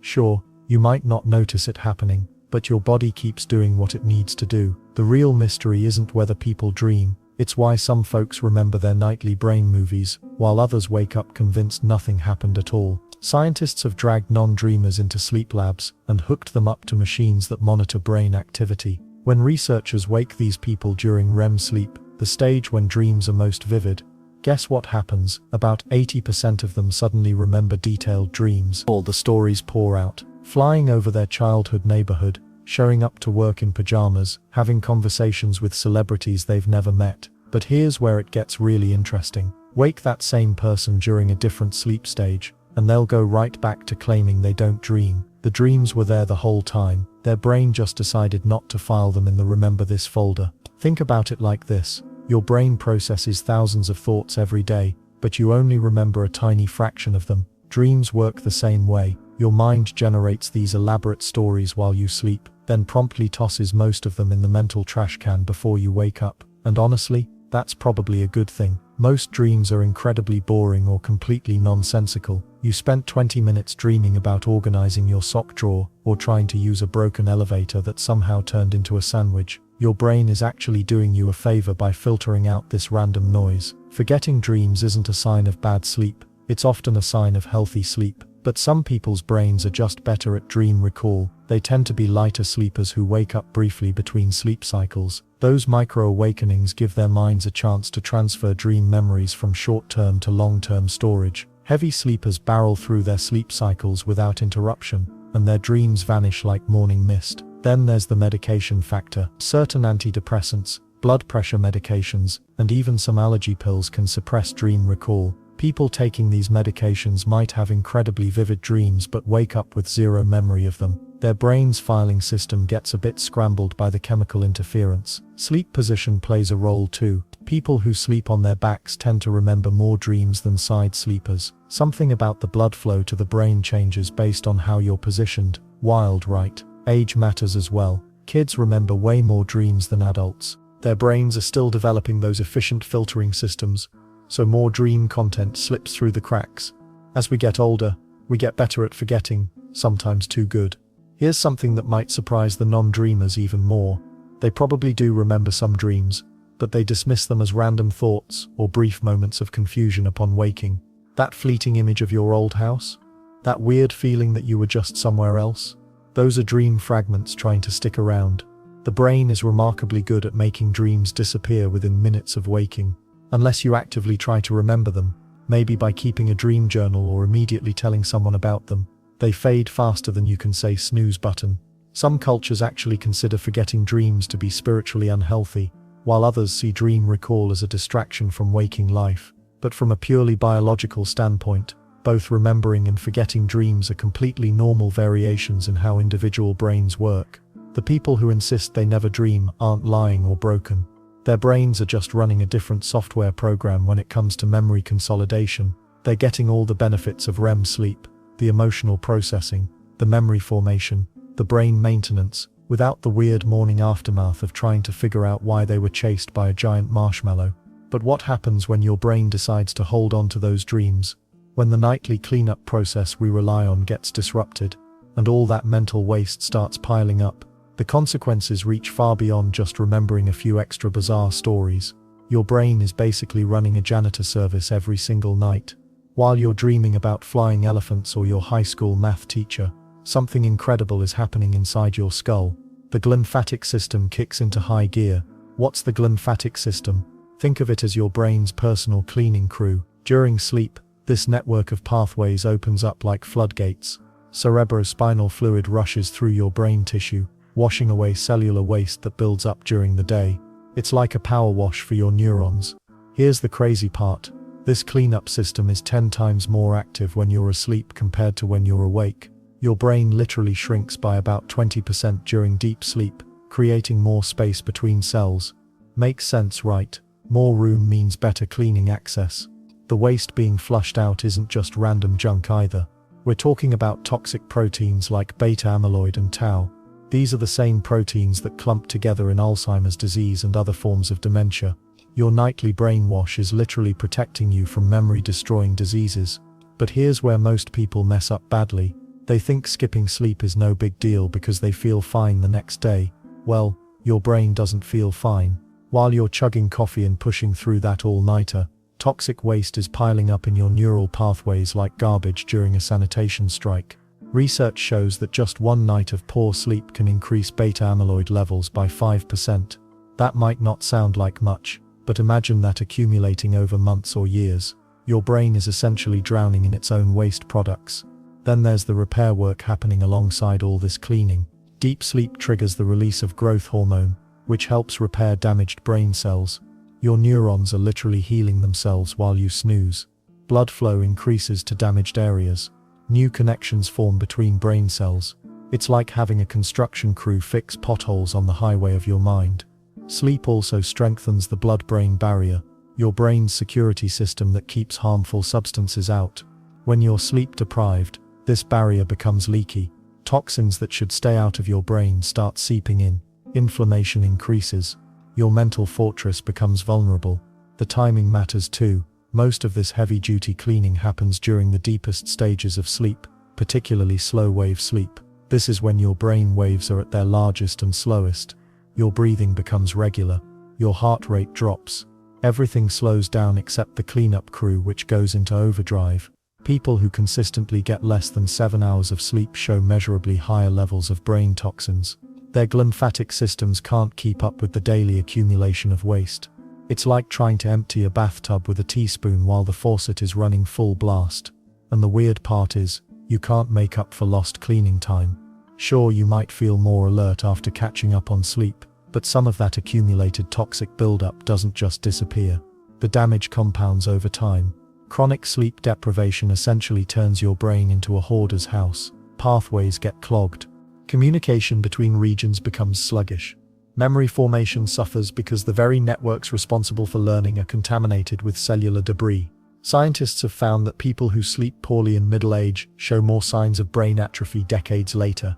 The connection isn't just correlation niche, it's causation. Poor sleep literally shrinks your brain over time by preventing proper maintenance. Let's not forget about the lymphatic vessels themselves. These were only discovered in the brain in 2015.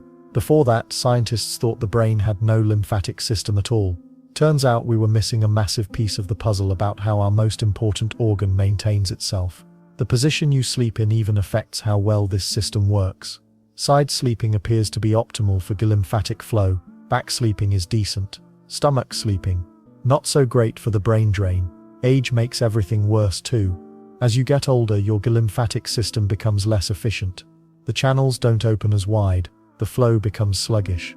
This is partly why older adults are more vulnerable to neurodegenerative diseases, and why sleep becomes even more crucial with age. Your brain's nightly cleanup isn't just about preventing disease either, it affects your day-to-day mental performance. When your neural pathways are clogged with waste, information processing slows down, decision-making becomes harder. Creativity suffers because the very networks that generate new ideas are operating in a contaminated environment. This entire process happens automatically, without any conscious effort on your part. Your brain knows exactly what it needs to do to maintain itself. The only thing it requires from you is time-minds uninterrupted, quality sleep time. But even this automatic process has its limits and vulnerabilities, especially when you start believing you can outsmart your own biology through willpower and stimulants. That midnight craving hits hard. Your stomach growls, the kitchen calls, and suddenly a late-night snack feels like the perfect setup for deep sleep. Full belly equals sleepy brain, right? Well, your digestive system has other plans entirely. Here's what actually happens when you eat before bed. Your body temperature rises to process food, fighting against the natural cooling your brain needs for quality sleep. Meanwhile, your digestive organs kick into high gear exactly when they're supposed to be winding down. It's like revving a car engine when you're trying to park it. The timing makes everything worse. Your metabolism slows dramatically at night, so that slice of pizza sits heavier than it would during lunch. Blood sugar spikes and crashes throughout the night, jolting you awake without you realizing why. You might blame the weird dream or think you just naturally wake up a lot, but your dinner is the real culprit. Then there's the melatonin problem. This hormone tells your body it's sleep time, but heavy meals mess with its release. Your brain gets confused signals, one part saying sleep now while another screams digest this food. The result? You lie there feeling tired but wired, wondering why sleep won't come despite your exhaustion. Sugary nighttime treats create their own chaos. That bowl of ice cream or handful of cookies sends glucose levels soaring right when they should be stable. Your pancreas works overtime producing insulin, creating a blood sugar roller coaster that fragments your sleep cycles. You wake up multiple times without remembering, just feeling unrested in the morning. But wait, it gets stranger. Late eating can trigger the most bizarre dreams you've ever had. Your brain tries to process the day's events while your digestive system sends urgent signals about breaking down food. The result? Dreams where you're being chased by giant hamburgers or finding yourself in grocery stores at 3 a.m. Makes sense when you think about it. Spicy foods deserve their own warning label for bedtime. That hot sauce or curry raises your core body temperature for hours, preventing the natural cooling that signals deep sleep time. Your body sweats, tosses and turns trying to regulate temperature while processing complex flavors. Sleep becomes impossible when your internal thermostat is stuck on high. The full stomach myth runs deep in our culture. Thanksgiving dinner makes everyone drowsy, so heavy food must equal better sleep, right? Wrong. That post-meal sleepiness comes from a temporary blood sugar spike followed by a crash. It's not quality rest, it's your body struggling to handle the food overload.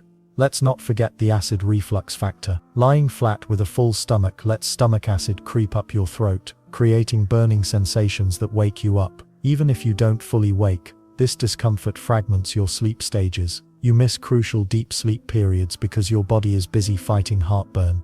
Alcohol mixed with late-night eating creates a perfect storm of sleep disruption. That wine and cheese combo might feel relaxing, but your liver works double duty processing both alcohol and food. Your sleep becomes choppy, filled with micro-awakenings as your digestive system struggles with the workload. The weird part is how normalized this behavior has become. Movies show characters eating pizza in bed, like it's romantic. Late-night drive-thrus stay open specifically for people heading home to sleep.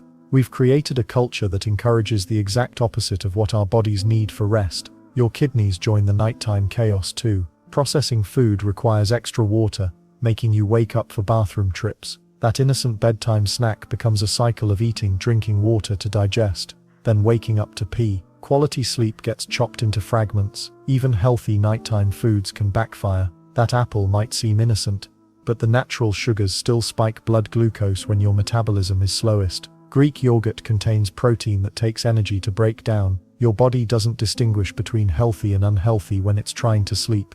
It just knows something needs digesting. The 3-hour rule exists for good reason. While most sleep experts recommend finishing eating at least 3 hours before bed, giving your digestive system time to handle the heavy lifting before sleep time arrives. But modern life makes this nearly impossible for many people. Restaurant portion sizes make everything worse. What feels like a normal dinner today would feed 2 people 50 years ago. Your great-grandmother's light supper probably contained fewer calories than your afternoon snack. We're overeating at the worst possible time for sleep quality. The solution isn't starving yourself, but timing matters more than you think. That same meal eaten 3 hours earlier would have zero impact on your sleep. It's not the food itself. It's asking your body to sleep and digest simultaneously. Your brain can't tell the difference between genuine hunger and boredom eating. Late-night munchies often stem from stress or habit, not actual nutritional needs. But your digestive system doesn't care about the motivation. It still has to process whatever you consume. Speaking of things your brain gets confused about,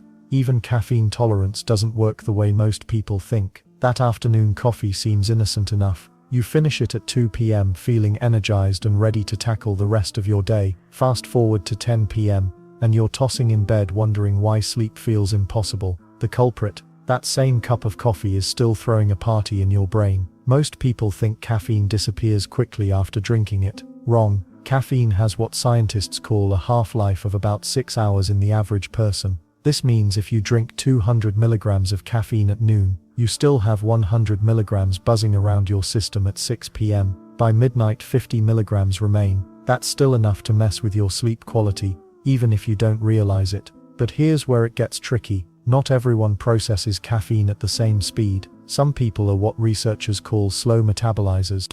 Their bodies take up to 8 hours to break down half the caffeine they consume. For these unlucky souls, that 2 p.m. coffee is still half strength at 10 p.m. They might fall asleep eventually, but their brain waves show disrupted patterns all night long. Then there are the fast metabolizers, who clear caffeine in about 4 hours. They smugly drink coffee at 4 p.m. and sleep like babies. The problem is most people don't know which category they fall into. They assume they're fast processors because they can fall asleep after afternoon coffee. Meanwhile, their sleep quality suffers without them connecting the dots. The brain doesn't just flip a switch when caffeine wears off either. Even when caffeine levels drop, your nervous system remains slightly activated for hours afterward. Think of it like a car engine that's been revving high all day. When you finally ease off the gas, the engine still runs hot for a while. Your brain works similarly with caffeine lingering in your bloodstream. Let's not forget the sneaky sources of caffeine that catch people off guard.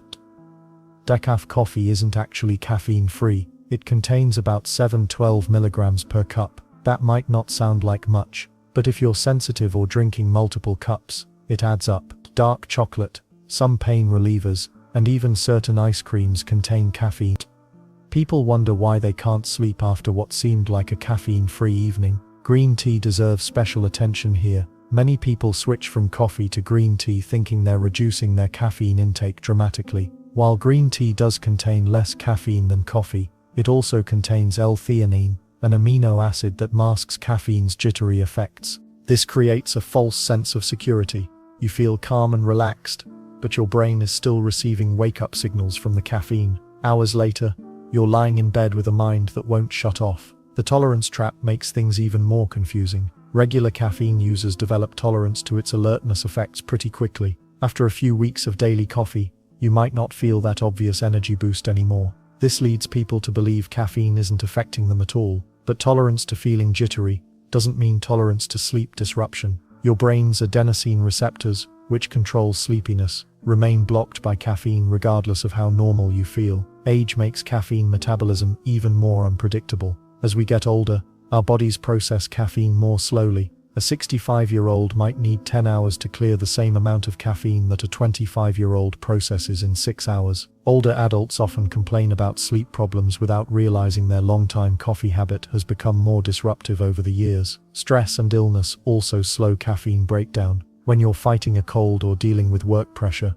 your liver focuses on more urgent tasks than processing your morning espresso. The caffeine hangs around longer, potentially disrupting sleep at a time when rest is most crucial for recovery. Some medications interact with caffeine metabolism too. Birth control pills can double the time it takes to process caffeine. Certain antidepressants and heart medications also slow the process. People on these medications might suddenly find themselves more sensitive to their usual coffee routine without understanding why. The timing issue becomes especially relevant for shift workers and frequent travelers. Their circadian rhythms are already confused, and adding long-lasting caffeine to the mix creates a perfect storm of sleep disruption. They might drink coffee to stay alert during odd hours, then struggle to sleep when their schedule allows it. Even when you think you've timed your caffeine perfectly, individual variations can throw off your calculations. Genetics play a huge role in how quickly your body breaks down caffeine. Some people have genetic variants that make them extremely sensitive to caffeine's sleep-disrupting effects, while others seem almost immune.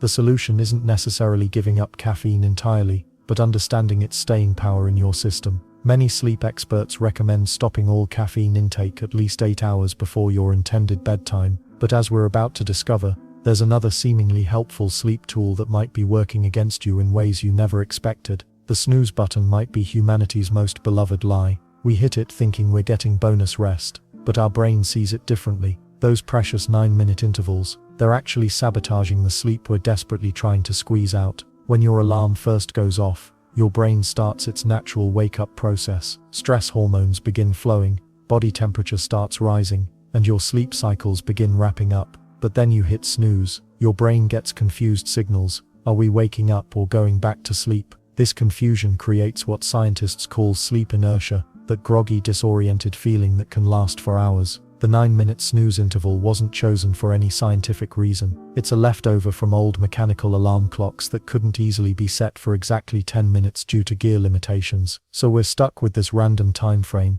that perfectly disrupts our sleep without providing any real benefit. Kind of ridiculous when you think about it. Here's where things get interesting. Those mini sleep sessions between alarms don't give you the restorative benefits of actual sleep. Your brain knows it's about to be jolted awake again, so it doesn't bother entering deeper sleep stages. You're basically lying there in a state of anxious semi-consciousness, waiting for the next alarm blast. Not exactly refreshing. Multiple snoozes make everything worse. Each time you drift off and get startled awake again, you're fragmenting your sleep architecture. Think of it like repeatedly stopping and starting a car engine. It's harder on the system than just letting it run or turning it off completely. Your brain experiences the same stress from these constant interruptions. Sleep researchers have found that people who use the snooze button multiple times often feel more tired throughout the day, compared to those who get up with their first alarm. The repeated wake-sleep-wake cycle triggers a stress response that can take hours to settle down. You might think you're being kind to yourself by grabbing extra minutes, but you're actually making your morning infinitely more difficult. Then there's the psychological trap.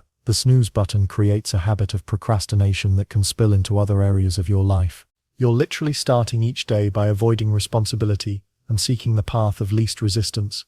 Some sleep experts argue this sets a negative tone that affects decision-making throughout the day. Your circadian rhythm gets thrown off too. Your internal body clock expects consistency, but snooze alarms create chaos. One day you might hit snooze 3 times, the next day 5 times. Your brain never knows when you're actually planning to get up, making it harder to naturally wake up at the right time. You become dependent on the jarring alarm instead of developing healthy wake patterns. The quality of those snooze minutes is terrible anyway. You're not getting REM sleep or deep sleep. You're getting the sleep equivalent of junk food, light, fragmented, and ultimately unsatisfying. You'd actually feel more rested if you set your alarm for the latest possible time and got solid sleep right up until then. Many people hit snooze because they think they need more sleep, but the real problem is often going to bed too late. The snooze button becomes a band-aid solution that never addresses the root issue. You can't manufacture quality rest by stealing random minutes in the morning. Those minutes were already available to you the night before when you chose to scroll through your phone instead of sleeping. Sleep specialists suggest putting your alarm across the room to break the snooze habit. When you have to physically get up to turn it off, you're much more likely to stay up. Others recommend setting multiple alarms 15 minutes apart instead of relying on snooze. At least your brain knows what to expect and can plan accordingly. There's also the guilt factor. Deep down, most people know the snooze button isn't helping them. They wake up feeling frustrated with themselves for lacking discipline, which adds emotional stress to the physical grogginess. Starting your day with self-criticism isn't exactly a recipe for success. The strangest part about snooze button addiction is how it tricks us into believing we're getting more sleep. In reality, we're often lying awake during those intervals, semi-conscious and anxious about the next alarm. We'd probably get better rest by staying up an extra 9 minutes the night before and sleeping straight through until morning. Breaking the snooze habit usually takes about a week of conscious effort. Your body needs time to adjust to the new wake-up pattern, but most people report feeling more alert and energetic once they stop fragmenting their morning sleep. The key is going to bed early enough that your first alarm doesn't feel like torture. But speaking of sleep habits that seem helpful but aren't, many people put complete faith in their sleep tracking devices, believing every metric and graph. What they don't realize is how often these gadgets get things wrong, and how that misinformation might be affecting their rest more than they think. Your fitness tracker buzzes on your wrist, proudly announcing you got 7 hours and 32 minutes of sleep last night. The app shows colorful charts breaking down your deep sleep, REM cycles, and how many times you supposedly woke up. You feel accomplished looking at those neat little graphs.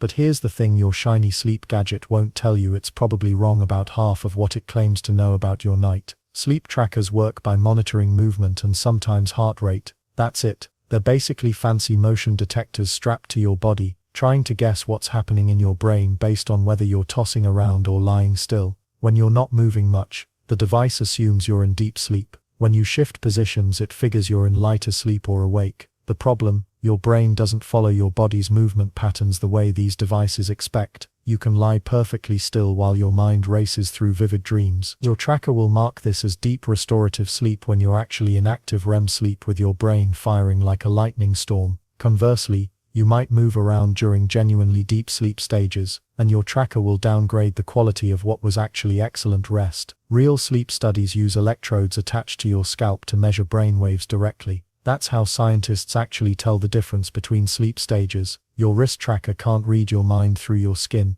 no matter how many sensors it claims to have. Then there's the heart rate data these devices love to brag about. While heart rate does change during different sleep stages, it's not a reliable standalone indicator. Your heart rate might spike because you're fighting dragons in a dream, not because you're stressed or sleeping poorly. Maybe you're coming down with a cold, or you ate something spicy before bed, or the room got too warm. The tracker doesn't know the difference. But the real kicker is how these apps present their guesswork as scientific fact. They'll tell you exactly how much deep sleep and REM sleep you got, down to the minute.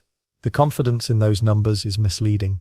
Even professional sleep labs with proper equipment have margins of error when analyzing sleep stages. Some people become obsessed with optimizing their sleep scores, checking their phones first thing in the morning to see how they performed during the night.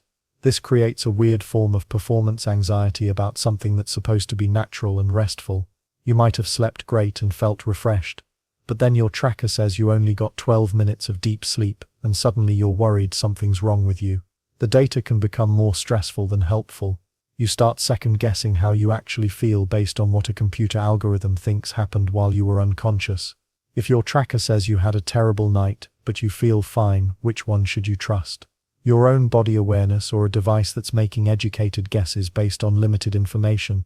Let's not forget the irony that constantly checking sleep data can actually disrupt your sleep.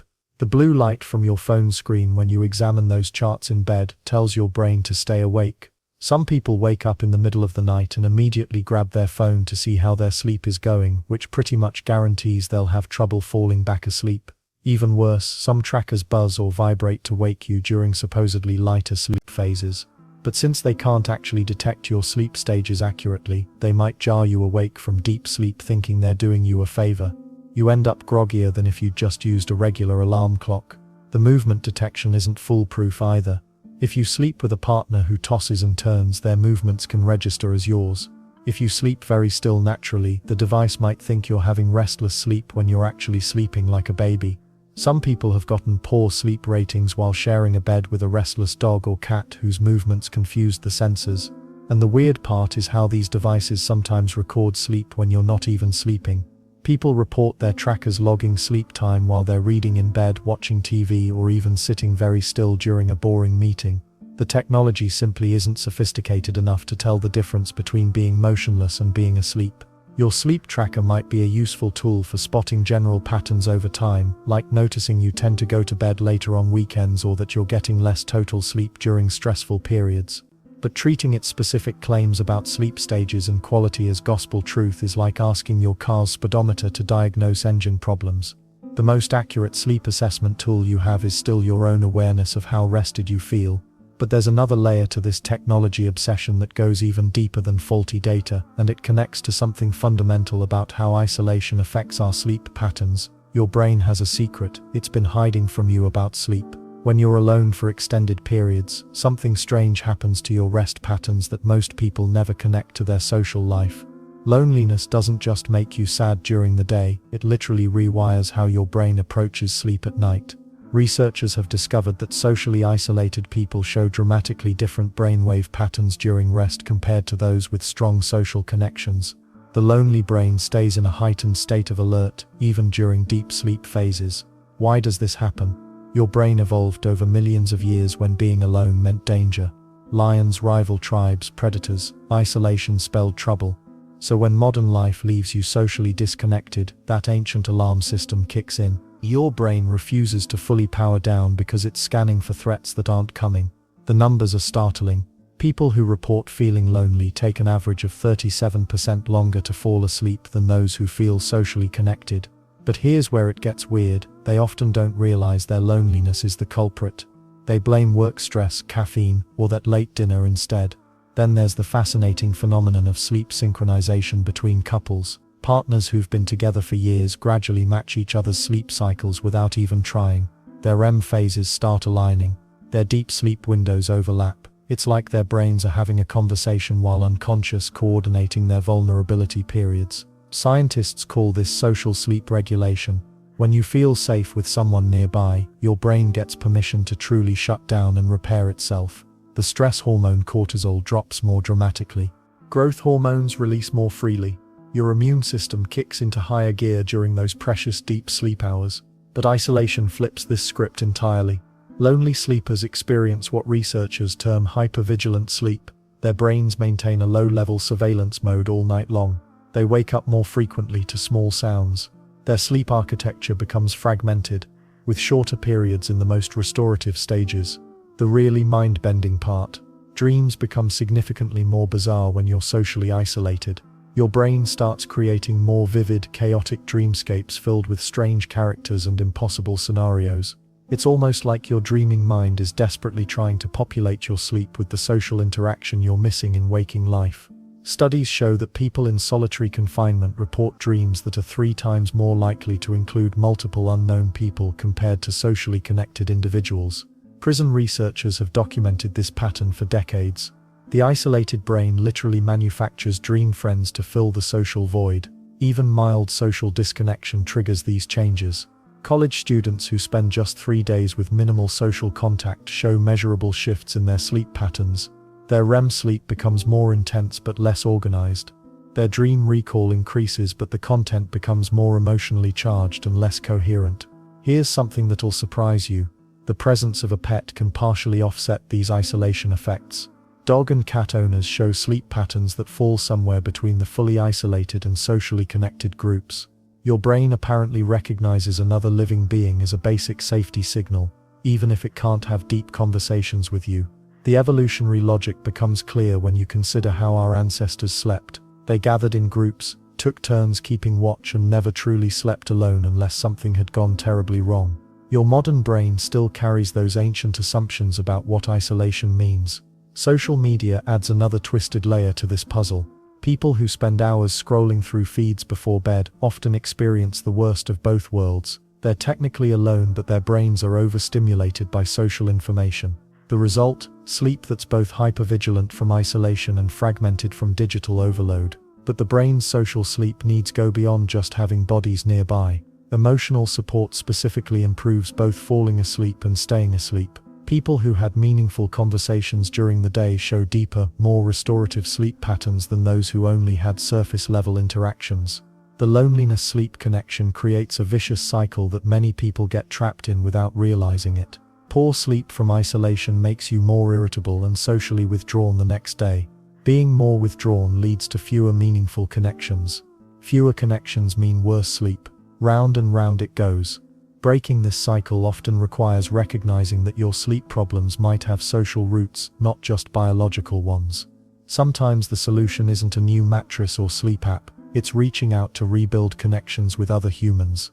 Your brain treats sleep as a vulnerable state that requires trust. When that trust is missing because you're genuinely alone or feel emotionally disconnected, your nervous system keeps one foot on the brake pedal all night long. But there's another type of control your brain thinks it has over sleep that's equally deceptive. You're lying in bed, trying desperately not to think about tomorrow's presentation. Your brain has other plans. The harder you push those thoughts away, the louder they get. Welcome to one of sleep's cruelest tricks. Your mind doesn't have an off switch, and trying to force one usually backfires spectacularly. Here's what happens when you tell yourself don't think about work. Your brain interprets this as, hey, work must be really important right now. It's like telling someone not to picture a purple elephant. Guess what just popped into your head? The same thing occurs with sleep thoughts. The more you fight them, the more persistent they become. Scientists call this the ironic process theory. When you try to suppress a thought, your brain actually has to keep monitoring for that exact thought to make sure it stays suppressed. Think of it as having a security guard whose job is to watch for purple elephants. To do his job effectively, he has to keep purple elephants on his mental radar constantly. Your brain works the same way with unwanted thoughts. But why does this get worse at night? During the day, your prefrontal cortex, the brain's CEO, keeps things organized. It can juggle multiple thoughts and redirect focus when needed. But as you get tired, this executive control starts clocking out early. The security guard gets lazy. Suddenly, all those thoughts you've been managing all day start running wild. Your brain also interprets the effort of thought suppression as stress. Stress releases cortisol, which is basically nature's espresso shot. The more you try not to think, the more awake you become. It's like trying to fall asleep while doing jumping jacks in your mind. Then there's the rebound effect. When you finally stop actively suppressing a thought, it comes flooding back with reinforcements. Your brain has been holding back a dam of worry all evening, and the moment you relax your mental grip, everything rushes forward at once. That's why 2 a.m. thoughts feel so overwhelming. They're not just tonight's worries, they're all the thoughts you've been pushing down. Mind wandering during pre-sleep time is completely normal. Your brain isn't broken if thoughts keep drifting. Research shows that a wandering mind before sleep actually serves a purpose. It's processing the day's events and preparing for tomorrow. Fighting this natural process is like trying to stop your heart from beating. Well, what about those people who claim they can just turn off their thoughts? They're probably not suppressing thoughts at all. Instead, they've learned to acknowledge thoughts without engaging with them. There's a huge difference between pushing thoughts away and simply letting them pass by like clouds in the sky. The acceptance approach works because it removes the struggle. When you stop fighting your thoughts, your brain stops treating them as emergencies. A thought about tomorrow's meeting becomes just information passing through, not a 5-alarm fire that demands immediate attention. But here's the weird part. Sleep deprivation makes thought control even harder. When you're tired from nights of fighting your own mind, your ability to manage intrusive thoughts gets weaker. It becomes a vicious cycle. Poor thought control leads to bad sleep, which leads to even worse thought control the next night. Some people develop what psychologists call sleep-related worry. They start worrying about their ability to control their thoughts, which creates even more thoughts to control. It's like being afraid of fear itself. The meta-worry becomes bigger than the original problem. Let's not forget how this affects different types of thinkers. Some people are naturally more prone to rumination. Their brains love to chew on problems like a dog with a favorite bone. For these folks, bedtime becomes a highlight reel of everything that went wrong or might go wrong. The harder they try to change the channel, the more stuck it becomes. The solution isn't more control, it's less. When thoughts appear, notice them without judgment. Don't rate them as good or bad, just acknowledge they exist. Think of your mind like a busy restaurant. You can't control which customers walk through the door, but you don't have to invite every random thought to sit down for a 5-course meal. Your brain is designed to think. Fighting this basic function is like trying to stop your lungs from wanting to breathe. The goal isn't to achieve a perfectly blank mind. Even meditation masters don't aim for that. The goal is to let thoughts exist without letting them drive the bus. Understanding this changes everything about bedtime. Instead of entering a mental wrestling match every night, you can recognize that intrusive thoughts are just your brain doing what brains do. The real sleep killer isn't the thoughts themselves, it's the energy you waste fighting them.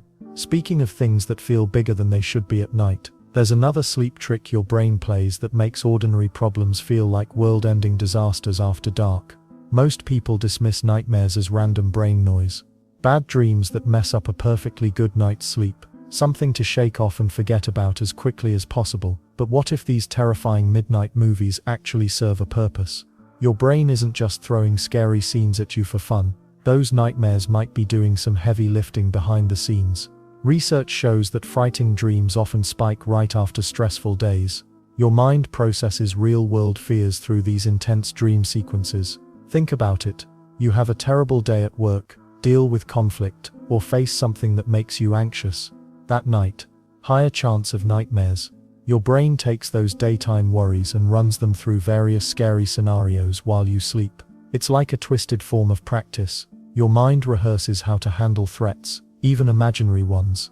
Ancient humans who dreamed about escaping predators might have been better prepared for real dangers. Today, your nightmare about being chased might help you process feelings of being overwhelmed or pursued by deadlines. Kids have way more nightmares than adults. Makes sense, right? They're constantly encountering new fears and trying to make sense of a world that often feels unpredictable and scary. Their brains work overtime processing all these novel experiences through dream scenarios. But here's the weird part. Most people forget nightmare content by morning. You wake up with that lingering dread, heart still pounding, but the actual details fade fast. Your brain gets the emotional processing benefits without forcing you to carry around vivid memories of being chased by monsters or falling off cliffs. Sometimes nightmares act like early warning systems. They can signal underlying emotional issues before they fully surface during waking hours. People dealing with trauma, anxiety or depression often experience more frequent and intense bad dreams. The nightmares aren't just random. They're reflecting real psychological struggles that need attention. Let's not forget the content itself reveals patterns. Nightmares about being trapped might surface when you feel stuck in life. Dreams about losing control often happen during periods of major change or uncertainty. Being chased frequently represents avoiding something in your waking life. Then there's the timing factor. Nightmares tend to cluster in REM sleep periods, which happen more frequently toward morning. This means your brain processes fears during some of its most active moments. The same brain regions involved in processing real emotions light up during scary dreams, and the weird part is how realistic they feel in the moment. Your brain doesn't distinguish between dream threats and real ones while you're experiencing them. That fight or flight response kicks in fully. Heart rate spikes. Stress hormones flood your system. You're genuinely terrified of something that exists only in your mind. Some researchers believe nightmares help build emotional resilience. By experiencing intense fear in a safe environment, your bed, you might develop better coping mechanisms for real-world stress. It's like emotional strength training, but way less fun than actual exercise. Cultural factors play a role too. People from different backgrounds often have nightmares reflecting their specific fears and anxieties. Someone worried about financial security might dream about losing everything. A student stressed about exams could have nightmares about failing tests or showing up unprepared. But here's where it gets interesting. People who completely suppress their daytime emotions often have more intense nightmares. Your brain finds ways to process those feelings whether you want it to or not. Bottled up anxiety, anger, or fear has to go somewhere. Often it shows up in your dreams wearing a monster costume. The frequency matters too. Occasional nightmares, probably normal emotional processing. Frequent, recurring nightmares that disrupt your sleep and daily life. That might signal something deeper that deserves attention. Well, some people try to avoid triggers that might cause bad dreams. Scary movies, stressful news, heavy meals before bed. But you can't completely nightmare-proof your sleep. Life provides plenty of material for your brain to work with. What's fascinating is how nightmares change as you age. Young children often dream about monsters and fantastical threats. Teenagers might have nightmares about social embarrassment or rejection. Adults frequently dream about losing loved ones, job failures, or health scares. The content evolves, but the processing function remains. Some therapists actually use nightmare analysis to understand what's troubling their patients. The symbolic language of bad dreams can reveal fears people haven't even consciously acknowledged yet. That recurring nightmare about your house collapsing might represent deeper anxieties about stability or security. The good news, most nightmares do their job and fade away as the underlying stress resolves. Your brain processes the fear, files away the emotional lessons, and moves on to other concerns. But nightmares aren't the only way your sleeping mind plays tricks on your emotions. Even during regular dreams, your brain chemistry shifts in ways that dramatically affect how you feel when you wake up. Your brain plays a sneaky trick every night. When you don't get enough sleep, it doesn't just make you tired. It rewires your emotional world, turning molehills into mountains and sunshine into storms. Most people think sleep only affects energy levels. Wrong. Sleep debt transforms you into a completely different person emotionally, and you probably don't even notice it happening. Here's what's really wild. Losing just 1 hour of sleep per night makes your brain treat neutral situations as threats. Researchers scanned the brains of sleep-deprived people while showing them everyday photos. The amygdala, your brain's alarm system, lit up like a Christmas tree. These weren't scary images either. Just regular pictures of faces, objects, and scenes.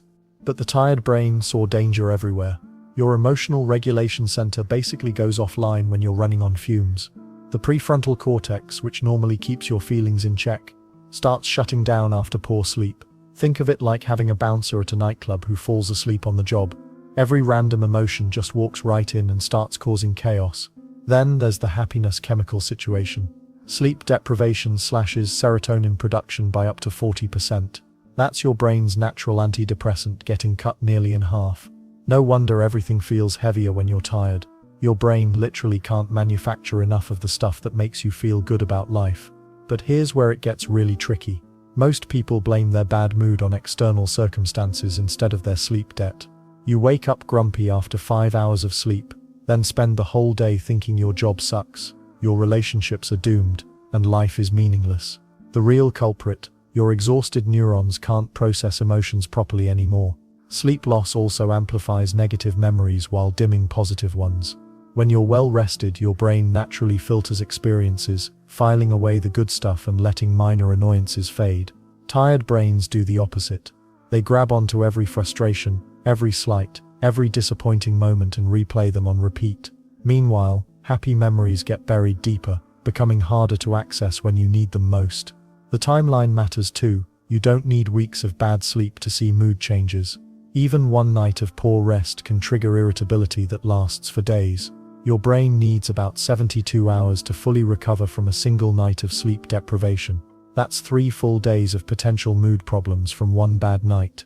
Chronic sleep debt creates an even more dangerous spiral. When you're constantly tired, your brain starts treating this altered emotional state as normal. You forget what it feels like to wake up genuinely refreshed and optimistic. This becomes your new baseline, and suddenly clinical depression or anxiety disorders don't seem like such a big leap anymore. Let's not forget how sleep affects your stress response system. Well-rested people bounce back from setbacks quickly. Their cortisol levels spike during challenges, then return to normal within hours. Sleep-deprived people stay stuck in stress mode. Their cortisol remains elevated all day, keeping them in a constant state of fight or flight tension. Social interactions become minefields when you're running on empty. Your tired brain misreads facial expressions, assuming people are annoyed or upset when they're actually neutral. You snap at loved ones over tiny things. You take harmless comments as personal attacks. Relationships suffer, creating real problems that compound your already fragile emotional state. The cruel irony: when your mood crashes from sleep loss, sleeping becomes even harder. Anxiety and sadness trigger racing thoughts at bedtime. You lie awake worrying about all the problems your tired brain has magnified beyond proportion. This creates a vicious cycle where poor sleep worsens mood, which then prevents good sleep, which makes mood even worse. Recovery isn't instant either. Getting one good night of sleep after days of deprivation doesn't immediately restore emotional balance.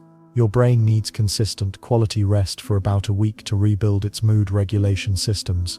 Most people give up after a night or two, assuming sleep isn't really connected to how they feel. The strangest part is how obvious this connection becomes once you start paying attention. Track your sleep for a month alongside daily mood ratings.